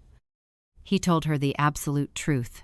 He told her that he and every other man on that board had voted to fire her and have security throw her out of the lobby on Monday morning. He told her she was a massive liability, a reckless amateur who had cost the company $2 million in a single week because she was too arrogant to understand basic supply chain logistics. Chloe tried to fight back. She brought up the regional distributors. She proudly claimed that she had personally smoothed over the relationships at the party, that she had saved the private label accounts through her modern networking skills. Marcus told me Harrison actually laughed out loud when she said that. "You did not save anything," Harrison told her, his voice dripping with absolute contempt. "The only reason those distributors smiled at you on Saturday night is because Theodora Radcliffe called their founders on Monday afternoon and called in favors that are older than you are. They do not respect you. Clue. They tolerate you because they respect her." He leaned across his desk and delivered the final, crushing blow. He told her she was only sitting in a director's chair because the majority shareholder wanted her to clean up her own catastrophic mess. He told her she had absolutely no real power. Every budget she proposed, every contract she drafted, and every single hire she made from now on would have to be silently routed through a faceless trust for approval. She was a puppet, and the woman she had spent the entire last year mocking was the one pulling every single string. Marcus said she walked out of Harrison's office looking like a ghost. The sharp, aggressive confidence was completely and permanently defunct. The emerald green dress, the crystal champagne flutes, and the applause from Saturday night must have felt like a distant, humiliating fever dream. She had climbed to the top of the mountain, only to realize I owned the air she was breathing. While her entire reality was violently collapsing on the executive floor, I was at home. Sitting in my warm kitchen, I watched the winter sun slowly move across the frozen grass in my backyard. I drank my tea. I Roan Beatty. I knew she would not come to my house during daylight. Her ego was shattered, but her shame was just beginning to set in. She had to sit in that massive office all day, surrounded by people who knew she was a fraud. She would wait for the dark, and I had all the patience in the world. When you trap something that is used to running wild, you have to expect it to test the bars. You cannot just lock the door and walk away. You have to sit there and watch it, realize exactly how strong the steel is. In the logistics business, when a massive freight train is moving completely out of control, you do not stand in front of it. You do not try to stop it with brute force. You simply flip a switch. You divert it onto a closed, circular track, and you let it run itself completely out of fuel. That was exactly what I was doing to Chloe. On Wednesday morning, I sat in my locked study with a warm cup of Earl Grey tea, watching the executive server logs. Chloe had survived Tuesday by hiding in her office, nursing her shattered ego after Harrison had verbally destroyed her. But by Wednesday, her natural, aggressive arrogance tried to make a comeback. She needed to prove to herself that she still had some fraction of power left. She logged into the financial portal. I watched her digital footprint move through the system. She drafted a requisition order. It was a massive, sweeping directive to terminate 3 of our legacy regional transport contracts and replace them with a flashy, unproven tech-based delivery startup. It was the exact same kind of reckless, cost-cutting move that had caused the holiday disaster just a few weeks prior. She was trying to force a decision through the system just to see if she still could. She wanted to see if the invisible leash I had placed on her was actually real. She hit submit on the requisition at exactly 10:30 in the morning. Normally, as a regional director, that order would have gone straight to the accounting department for immediate processing. The contracts would have been canceled by noon, but her account was no longer normal. Her account was now permanently routed through the blind trust.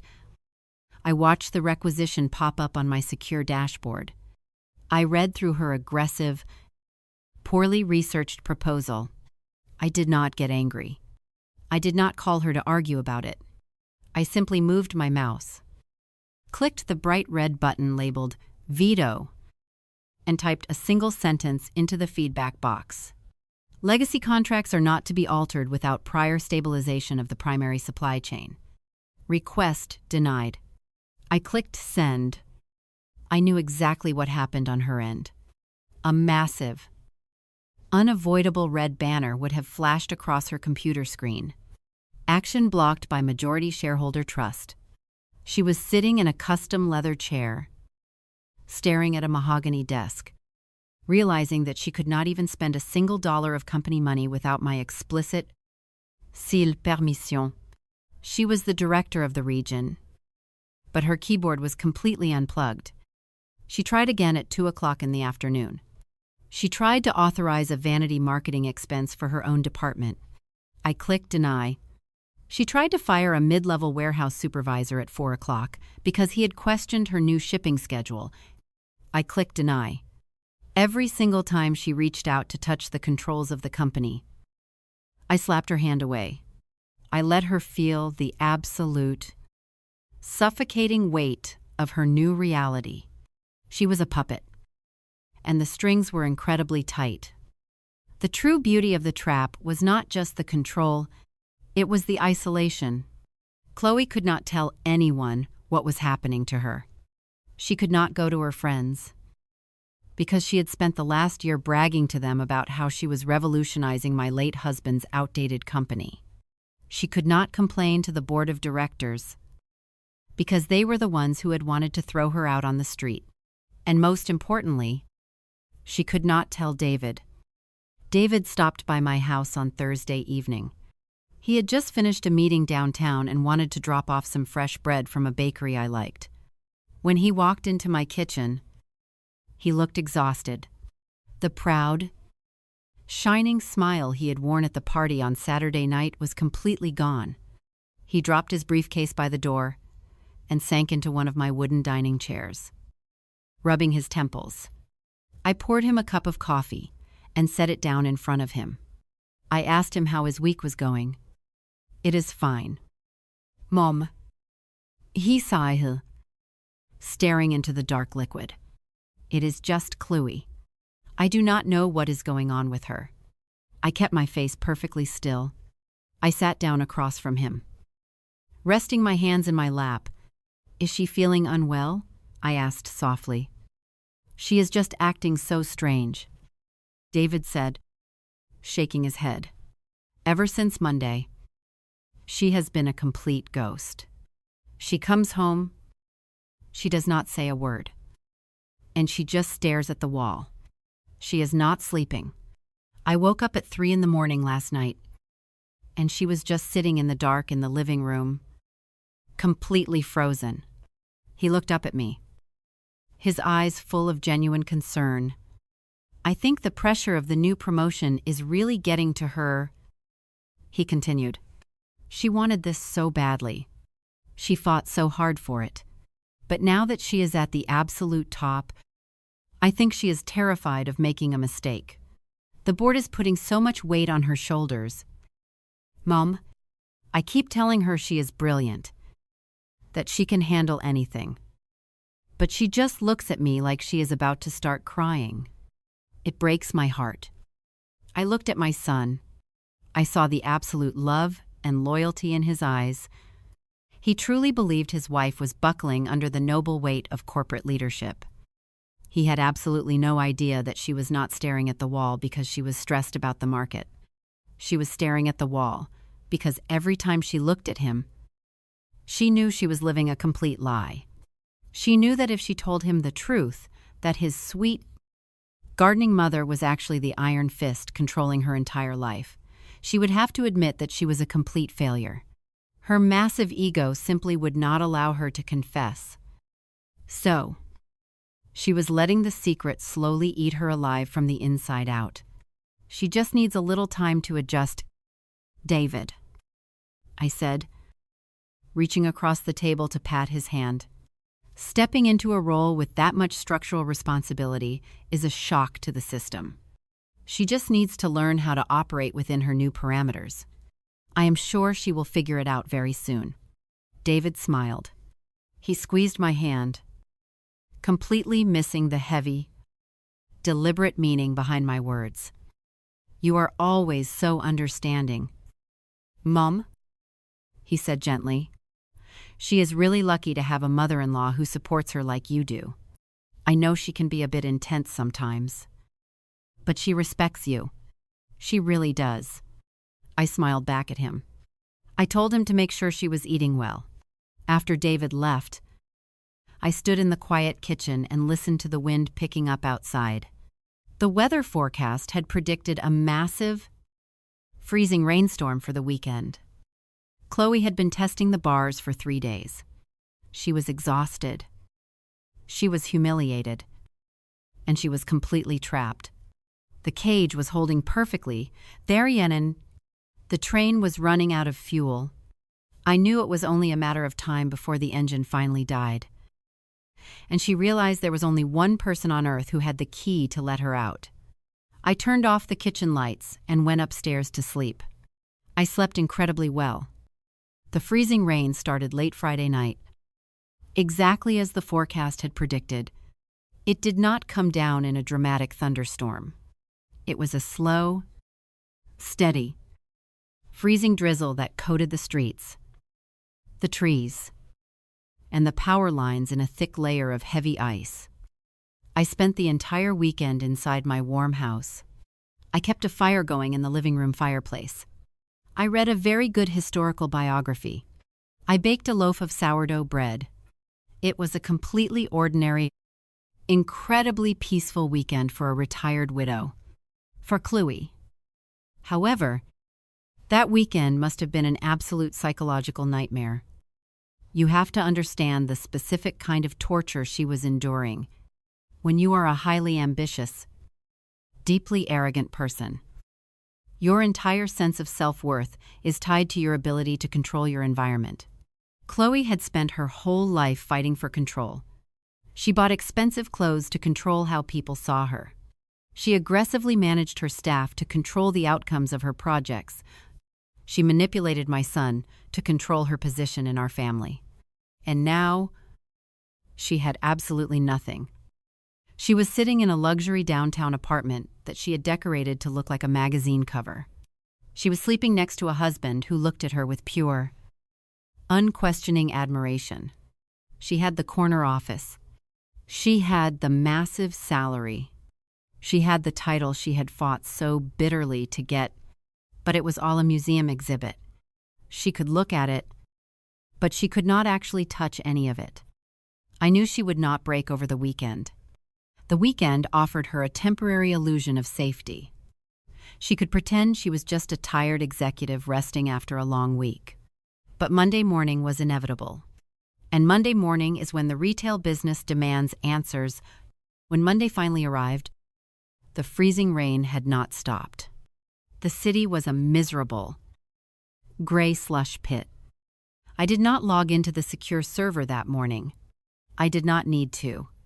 I knew exactly what was waiting for her on her custom mahogany desk. In the regional sales division, Monday mornings are for financial authorizations. The district managers submit their weekly budget requests for warehouse overtime, emergency freight rerouting, and vendor payments. As the new regional director, it was Chloe's explicit job to review and approve those funds so the supply chain could keep moving. At exactly 10 o'clock in the morning, my secure landline rang. It was Marcus. I answered the phone while wiping down my kitchen counters. "Good morning, Theodora," Marcus said. His voice was perfectly flat, but I could hear the faint trace of amusement in it. "I thought you would like a brief status update on our new director." I poured myself a fresh cup of coffee. "How is her morning going?" "Marcus?" She is currently having a localized meltdown on the executive floor. He replied, she tried to authorize the weekly vendor payouts at 9:30. The system, naturally, blocked the transaction and routed it to the blind trust for approval. The warehouse managers started calling her office at 9:45 cants, demanding to know why their funds had not been released. I took a sip of my coffee. And what did she tell them? She told them there was a technical glitch in the banking software. Marcus said. She actually called the IT department and tried to scream at them to fix her computer. The head of IT had to personally explain to her that there was no glitch. He told her she lacked the administrative clearance to authorize payouts over $500 without secondary executive approval. I looked out my kitchen window at the frozen branches of my oak tree. $500. She was the regional director of a multi-million-dollar division. And she could not even approve the purchase of a new office printer without my silent permission. She is completely cornered. Theodora. Marcus continued softly. She cannot run the division without the authorizations. But she cannot get the authorizations without submitting a formal request to the trust, and she knows exactly who is reading those requests. If she does not approve the warehouse funds by tomorrow afternoon, the local distribution network will freeze up again. Thank you. Marcus, I said gently, let the network freeze. Deny every single request she submits today. I hung up the phone. The trap was no longer just holding her. It was actively crushing her. She was a general standing in front of her troops with a plastic sword, and the enemy was rapidly approaching. I knew she could not go to Harrison. Harrison had already made it abundantly clear that he was enjoying her humiliation. She could not go to the board because they were terrified of the trust. She could not quit because resigning a week after a massive promotion would destroy her reputation in the corporate world permanently. She would be branded a failure, and she absolutely could not tell David the shame of admitting that she was completely powerless, that her entire career was currently being dictated by the old, useless woman she had spent a year insulting. Would literally break her mind. By 5 o'clock that evening, the sun had completely set. The freezing rain was coming down harder, turning the streets into dangerous sheets of black ice. I turned on the porch light. I went into the living room, turned on a small reading lamp, and sat in my favorite armchair. I did not pick up my book. I just sat in the quiet, listening to the heavy drops of icy rain hitting the window panes. She had exhausted every single option. She had tested every single bar in the cage. She had tried to lie. She had tried to yell. And she had tried to ignore the reality of her situation. But the numbers do not lie. The supply chain does not wait for your ego to recover. She had to make a choice. She could either let the entire regional division collapse under her name, permanently destroying her career, or she could surrender. At exactly 6:30 in the evening, I saw the headlights of a car slowly turning onto my quiet, frozen street. The engine was too loud for my neighborhood. It was the low, aggressive hum of a luxury imported sedan. The car pulled into my driveway, its tires crunching heavily over the accumulated ice. The headlights cut through the freezing rain, illuminating the dormant rose bushes I had pruned so carefully just a few weeks ago. The engine cut off. The headlights went dark. I did not move from my armchair. I just waited. A moment later, I heard the faint, heavy sound of footsteps walking up my wooden front porch. Then,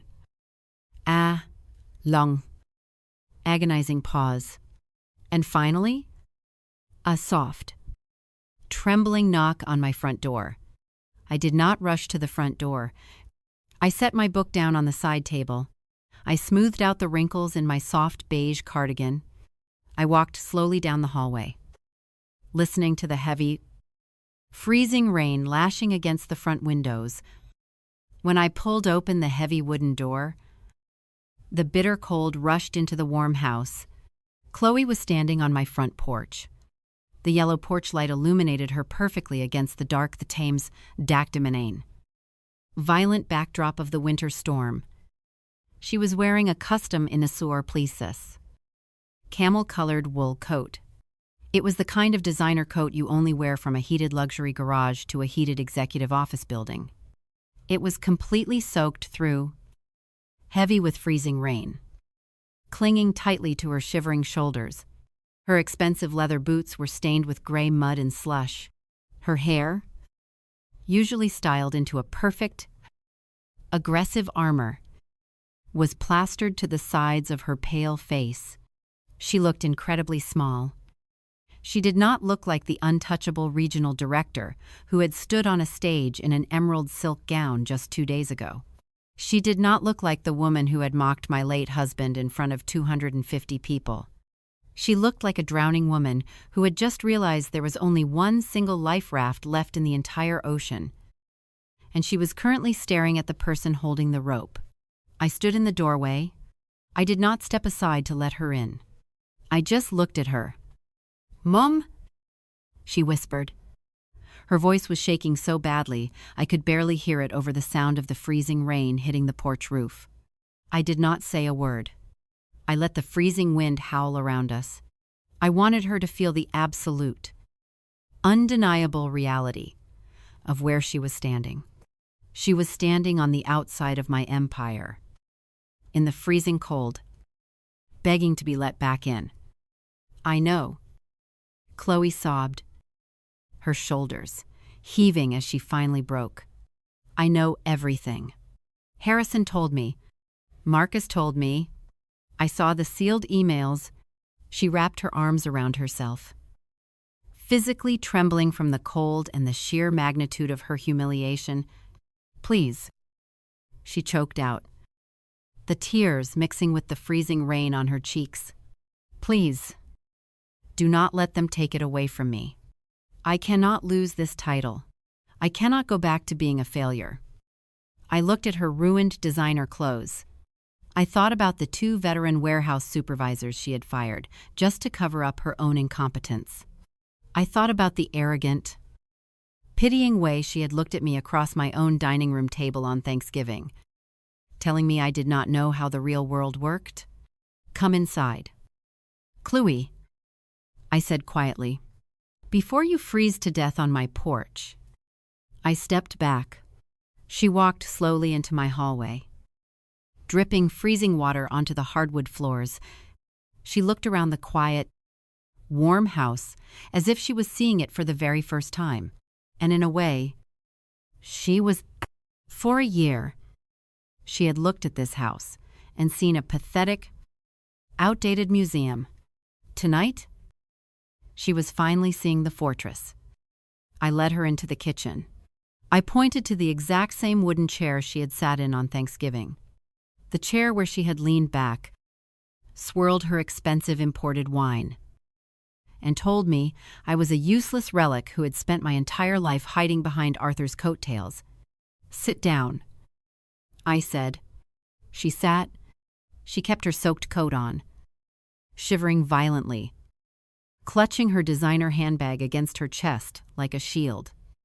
I walked over to the stove. I did not offer her a warm towel. I did not offer her a dry change of clothes. I simply turned on the burner and placed the kettle on the heat. "I can fix it." Chloe started rambling, her voice frantic, desperate. "The supply chain, the vendors. I know I made a mistake with the cheap freight carriers. I know I did. But if you just unlock the financial authorizations, I can patch the network. I can get the holiday inventory moving again by Wednesday. I just need you to approve the emergency budget." I kept my back to her, watching the blue flame under the kettle. "You do not need an approved budget to fix a broken supply chain." "Chloe," I said softly, my voice completely devoid of any anger, "you need discipline. And you need to understand the absolute foundation of the machinery you are trying to operate. I turned around and leaned against the granite counter. Looking at her shivering form, you thought logistics was just about moving boxes on a spreadsheet. I continued. You thought you could cut legacy corners, inflate your quarterly margins, and force the system to bend to your aggressive ambition. But systems do not care about your ambition. The moment the weather turned cold, your cheap foundation shattered, and it cost this company $2 million in a single week. She flinched as if I had physically struck her across the face. She looked down at her wet, shaking hands. I was trying to modernize the company, she whispered defensively. A tiny, pathetic flare of her old arrogance trying to survive the crushing weight of the room. I was trying to make us more profitable for the future. You were trying to make yourself look like a genius. I corrected her, my voice dropping into a cold, hard register that echoed off the kitchen walls. You wanted the board of directors to clap for you. You wanted the title. You wanted the corner office. And you were perfectly willing to burn down the house my husband and I built just to keep yourself warm. She squeezed her eyes shut. A fresh wave of tears rolled down her pale face, dropping onto the collar of her soaked coat. The kettle began to whistle. It was a sharp, piercing sound in the quiet kitchen. I turned off the heat. I poured the boiling water into a single ceramic mug. I dropped a chamomile tea bag into it, picked it up, and walked over to the oak table. I set the steaming mug down on the wood, exactly 1 inch away from her shaking hands. I did not bring you here to argue with you, Chloe, I said, looking down at her. I brought you here to explain exactly how you are going to survive the rest of the year. I pulled out the wooden chair across from her and sat down. The kitchen was incredibly quiet, save for the heavy and rhythmic sound of the freezing rain lashing against the window panes. Chloe did not touch the tea. She just stared at the steaming ceramic mug, her hands trembling violently in her lap. I let her sit in that silence for a long time. I wanted the reality of the room to completely settle over her. You wanted to be the regional director, Chloe, I finally said, keeping my voice low and perfectly even. You wanted the corner office.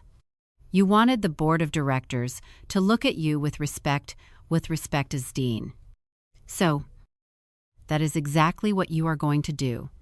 You are going to keep your title. She looked up at me. Her eyes were bloodshot, her mascara running down her pale cheeks in dark, messy streaks. For a tiny, pathetic fraction of a second, I saw a flicker of hope in her expression. She thought I was going to forgive her. She thought I was just going to hand her the keys to the kingdom because she was family. I immediately crushed that hope. But you are not going to run my company the way you want to, I continued, leaning forward just an inch. You are going to run it exactly the way I tell you to. She swallowed hard, shrinking back into her wet, heavy designer coat. Starting tomorrow morning, I said, outlining the parameters of her new reality. You are going to go back into the office. You will log into your terminal, and you will begin drafting the reinstatement paperwork for every single legacy freight carrier you terminated last month. You are going to personally call the directors of those companies. You are going to apologize to them. You are going to tell them you made a massive, amateur mistake. And you are going to beg them to take our regional routes back. Chloe let out a small, quiet sob. But the cost? She whispered weakly. The board is going to see the overhead margins drop again. I do not care about the artificial margins you showed the board, I told her coldly. I care about the foundation. You are going to rebuild the load-bearing walls you took a sledgehammer to. And you are going to do it under my absolute supervision. Every single purchase order over $1,000 will be routed to the blind trust.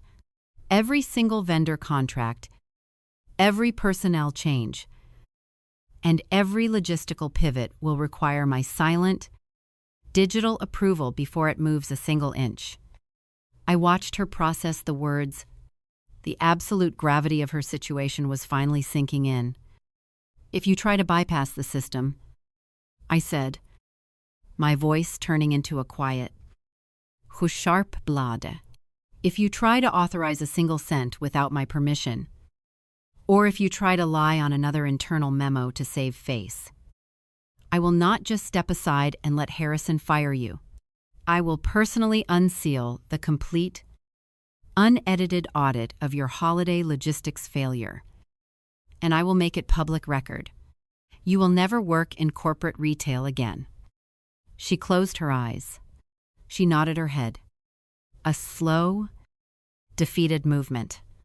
The aggressive, fiercely ambitious woman who had marched into my dining room on Thanksgiving and demanded I put my phone away was completely and permanently gone. And then, there is my son, I said softly. Chloe flinched. She opened her eyes and looked at me, pure terror washing over her face. "Please, Mom," she begged, her voice cracking completely. "Please do not tell David. He thinks I am doing so well. He thinks I earned this. If he knows I am a fraud, if he knows I failed this badly, it will break his heart. He will never look at me the same way again." I looked at her ruined leather boots, dripping gray slush onto my clean hardwood floor. "I am not going to tell David anything," I replied. "David loves you. He believes you are a brilliant, modern executive. He believes you are carrying the weight of his father's legacy on your shoulders, and you are going to let him keep believing exactly that." She let out a shaky, desperate breath of relief. But I was not finished. "But you are going to have to live with the weight of that lie every single day of your life." I told her, "You are going to wake up every morning, look your husband in the eye, and know that you are completely powerless. You are going to sit at that massive mahogany desk on the executive floor, surrounded by board members who know you are a puppet, and you are going to have to smile and pretend you are in control." I pushed the mug of chamomile tea a fraction of an inch closer to her. "You wanted the crown, Chloe," I said quietly. "Now you are going to wear it. And you are going to find out just how incredibly heavy it is when you know you did not earn it." She stared at me. The psychological cage was completely locked. She was not just trapped at the office, she was trapped in her own marriage. Trapped in her own image, and trapped by her own massive ego. She had to maintain the illusion of absolute success while secretly living in total subjugation. It was a punishment far worse than simply being fired. "Do you understand the terms of your employment?" I asked her. She looked down at the wooden table. She did not argue. She did not try to negotiate. She just wrapped her freezing, shaking hands around the warm ceramic mug. "Yes," she whispered, her voice completely broken. "I understand. I will do whatever you tell me to do." "Good," I said, standing up from the table. "I will unlock the emergency authorizations for the warehouse payouts at exactly 8 o'clock tomorrow morning. Do not make me regret it." I walked out of the kitchen, leaving her sitting alone in the warm, quiet house. I did not offer her a towel. I did not offer to drive her home. I just went upstairs, got back into my bed, and listened to the freezing rain outside. It took her another 20 minutes to finally leave my house. I heard the front door click shut, and I heard the low hum of her expensive car engine slowly backing out of my driveway into the bitter cold. The storm was going to pass by morning, and when it did, the real work was going to begin. Wednesday morning came with a bright, blinding winter sun. The freezing rain had finally stopped, and the thick layer of ice coating the neighborhood was slowly beginning to melt. Dripping rhythmically from the eaves of my house, I woke up, put on a fresh pot of coffee, and walked straight into my study. At exactly 8 o'clock in the morning, I logged into the secure executive server. I pulled up the financial block on the regional warehouse division, and with a single click of my mouse, I released the emergency vendor funds. The cage was unlocked, just a fraction of an inch, but the leash was still firmly in my hand. I did not have to wait long to see if the lesson had actually worked. At noon, my private landline rang. It was Marcus. He sounded absolutely fascinated. He told me he had been watching the executive floor all morning. He said Chloe did not march off the elevator with her usual aggressive chin-up stride. She did not wear a sharp, bright designer suit. She wore a simple, muted gray blazer. She walked directly to her massive corner office, closed the heavy glass door, pulled the blinds shut, and did not come out. She spent 7 straight hours on the phone. Marcus told me, his voice carrying a rare tone of genuine respect. She called the directors of the 3 legacy freight carriers she had fired last month. She did exactly what you told her to do. She fell on her sword. She admitted she had made a catastrophic administrative error, and she practically begged them to take our regional routes back. I asked him if they accepted. They did. Marcus replied, they bumped our rates up by 2% for the inconvenience, which she immediately agreed to without trying to aggressively negotiate. She swallowed her pride completely. Theodora? She is currently drafting the reinstatement contracts. I thanked Marcus and hung up the phone. Over the next 3 months, I watched my daughter-in-law completely rebuild the foundation of the supply chain she had nearly destroyed, and I watched her do it from the absolute bottom up. Every single afternoon, my secure monitor would light up with a new batch of requisition forms. I reviewed every single one of them. In the past, her requests had been sloppy, focused purely on cutting corners to make the bottom line look beautiful for the board of directors. Now, they were meticulous. She was checking the routing schedules. She was paying the premium for reliable, insulated trucks. She was learning the actual, gritty mechanics of the logistics business. Every time she submitted a request over $1,000, she had to wait in silence for my invisible, digital approval. Sometimes I would approve them instantly. Sometimes, just to remind her exactly who was in control. I would let a request sit on the server for an entire day before clicking the green button. She never complained. She never sent an angry email to the legal department. She just did the work. But the most profound change was not at the corporate headquarters. The most profound change happened at my dining room table. The Sunday family dinners shifted entirely. The loud, overbearing executive, who used to pace around my kitchen and lecture me about the modern retail world, was completely gone. The woman who came to my house now was quiet. She was incredibly polite. She stopped wearing expensive 22 flashy jewelry to dinner. She started helping me clear the plates after the meal. She would stand next to me at the kitchen sink, drying the dishes while I washed them. And she would not say a single word about the office. The silence between us was no longer a battlefield. It was a heavy, unspoken understanding. David thought it was wonderful. He sat in the living room one Sunday evening, drinking a beer, and told me how proud he was of her. He said the weight of the new promotion had really matured her.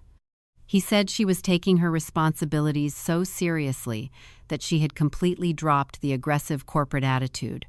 He truly believed she was just growing into a brilliant, seasoned leader. I looked over at Chloe. She was wiping down my granite counters with a dish towel.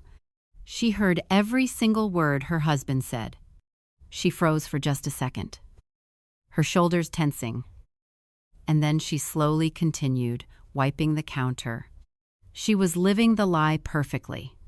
She was wearing the heavy crown I had forced onto her head, and the weight of it was slowly grinding away her arrogance, leaving behind only the absolute necessity of the work.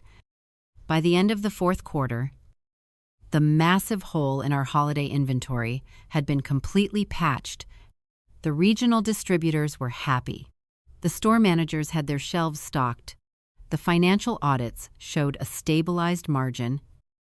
The board of directors, especially Harrison, were utterly baffled. They had fully expected her to crash and burn within a month.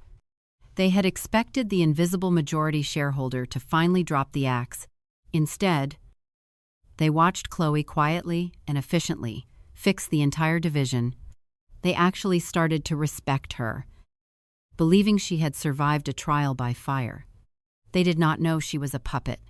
They did not know the old widow trimming roses in the suburbs was pulling every single string. It was mid-March when I finally realized the engine was ready to run on its own again. I was sitting in my study, reviewing a massive logistics pivot Chloe had proposed for the upcoming spring quarter. It was brilliant. It was carefully structured, mathematically sound, and it completely respected the legacy foundation of our regional routes. It was the work of a true director. I hovered my mouse over the approve button. I looked at the digital signature at the bottom of the form. She had learned the lesson. The brutal hunger was still there, but it was finally anchored by absolute discipline. She had spent 4 months in the psychological cage I had built for her, and she had not broken. She had adapted. I clicked approve. Then, I picked up my secure phone and dialed Marcus's direct line. "Good afternoon, Theodora." Marcus answered smoothly. "Marcus," I said, looking out my window at the early spring buds forming on the oak trees, "I want you to draft a new executive order, effective this Friday. You are going to remove the financial block on the regional director's account, release the blind trust routing, give her back the full administrative clearance." There was a long pause on the other end of the line. "Are you sure?" Marcus asked quietly. "I am absolutely sure," I replied. "The foundation is stable. It is time to let her drive the train herself. But before you process the paperwork, I need you to do one more thing for me." I watched a single robin land on my patio table outside. "Call my daughter-in-law," I said. "Tell her the majority shareholder wants to see her for a private meeting. Tomorrow morning, at my house." Friday morning was beautiful. The bitter, freezing winter had finally broken, and the early spring sun was warming the soil in my garden. I woke up early, put on my gardening shoes, and spent an hour outside, checking the dormant rose bushes. Small, bright green buds were just beginning to push their way through the wood. The pruning had worked perfectly. They had survived the freeze, and they were going to bloom stronger than ever. At exactly 9 o'clock, I heard the familiar sound of tires pulling into my driveway. I washed my hands at the outdoor faucet, dried them on a towel, and walked to the front door. I opened it before she even had a chance to knock. Chloe was standing on the porch. She looked entirely different from the woman who had stood there 4 months ago, soaked in freezing rain, trembling with humiliation. She was not wearing an expensive flashy designer coat. She wore a simple, tailored navy blazer and flat shoes. Her hair was pulled back neatly. She looked tired, but it was a good kind of tired. It was the exhaustion of someone who had actually put in the hard work. "Good morning, Mom," she said softly. Her voice was steady, but I could see the nervous anticipation in her eyes. "Marcus said you wanted to see me." I smiled. It was not the cold, grandmotherly smile I used to give her when she was being arrogant. It was a genuine, warm smile. "Come in, Chloe," I said, stepping aside. I led her into the kitchen. I did not make her sit at the heavy oak dining table this time. I pointed to the small, cozy breakfast nook by the window, where the morning sun was pouring in. I poured 2 cups of fresh coffee and sat down across from her. She took a sip of the coffee, holding the warm mug with both hands. She waited for me to speak. She had learned how to sit in the silence without trying to aggressively fill it. "I spoke with Marcus yesterday afternoon," I told her, keeping my voice gentle but firm. "He processed the final reinstatement contracts for the legacy freight carriers. The warehouse overtime has been stabilized, and the regional distributors have officially signed on for the next 3 years." Chloe nodded slowly. "I know," she said. "I sent the final confirmations out last night. The division is secure. It is night." I agreed, which is why, as of 8 o'clock this morning, the financial block on your executive account has been permanently removed. The blind trust will no longer route your authorizations. You have your full administrative clearance back. She froze. She stared at me, her eyes widening in absolute shock. For 4 months, she had lived under the suffocating weight of that invisible leash. She had assumed it was going to be a permanent sentence. She assumed I was going to control her from the shadows for the rest of her career. She set her coffee mug down. Her hands started to tremble. But this time, it was not from anger or shame. "I do not understand," she whispered, a single tear spilling over her lower lash line. "Why are you giving it back to me? I thought this was my punishment." I reached across the small table and placed my hand over hers. "It was never a punishment, Chloe," I said quietly. "It was a renovation." I looked her directly in the eyes. I needed her to hear every single word of this. Not just as a daughter-in-law, but as the woman running my late husband's empire. "When you first walked into this company, you had a brutal, relentless hunger," I told her. "You wanted to climb to the top, and you did not care whose foundation you had to break to get there. You thought the legacy of this family was just a stepping stone for your own ego? I could have let the board of directors fire you. I could have let Harrison throw you out on the street and ruin your reputation forever." She looked down, fresh tears falling onto her navy blazer. She knew it was the absolute truth. "But I did not save you because you married my son," I continued, squeezing her hand slightly.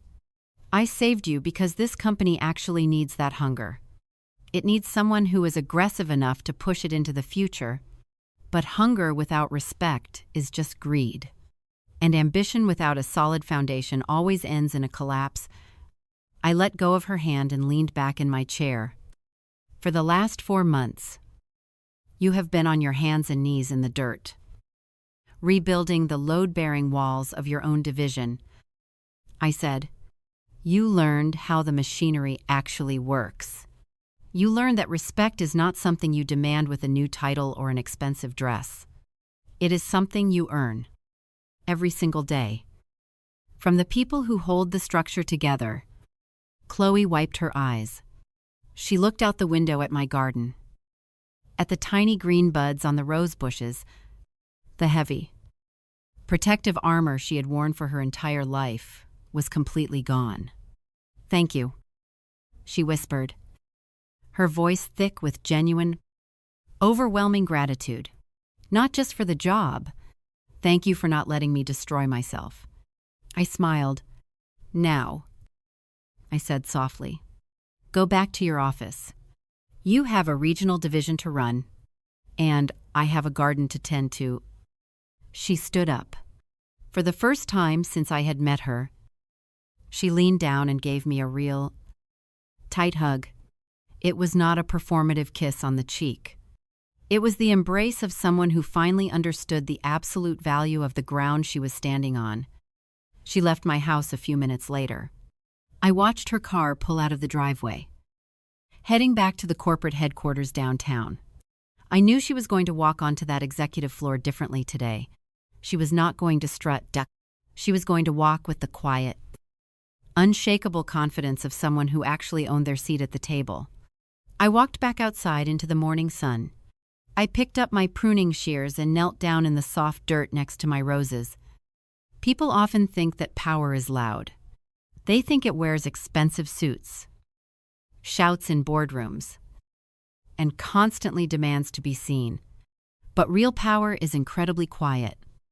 Real power is knowing exactly how deep the roots go, and having the absolute patience to wait for the frost to pass. Respect isn't something you inherit just because you walked into the right family or secured the right title. It is something you build, brick by brick, in the dark. And if you try to build your castle on someone else's foundation without thanking them for the ground, do not be surprised when they quietly pull the earth right out from under your feet. Thank you so much for spending this time with me today. If you believe that true respect has to be earned through humility and hard work, hit the subscribe button, and I will see you in the next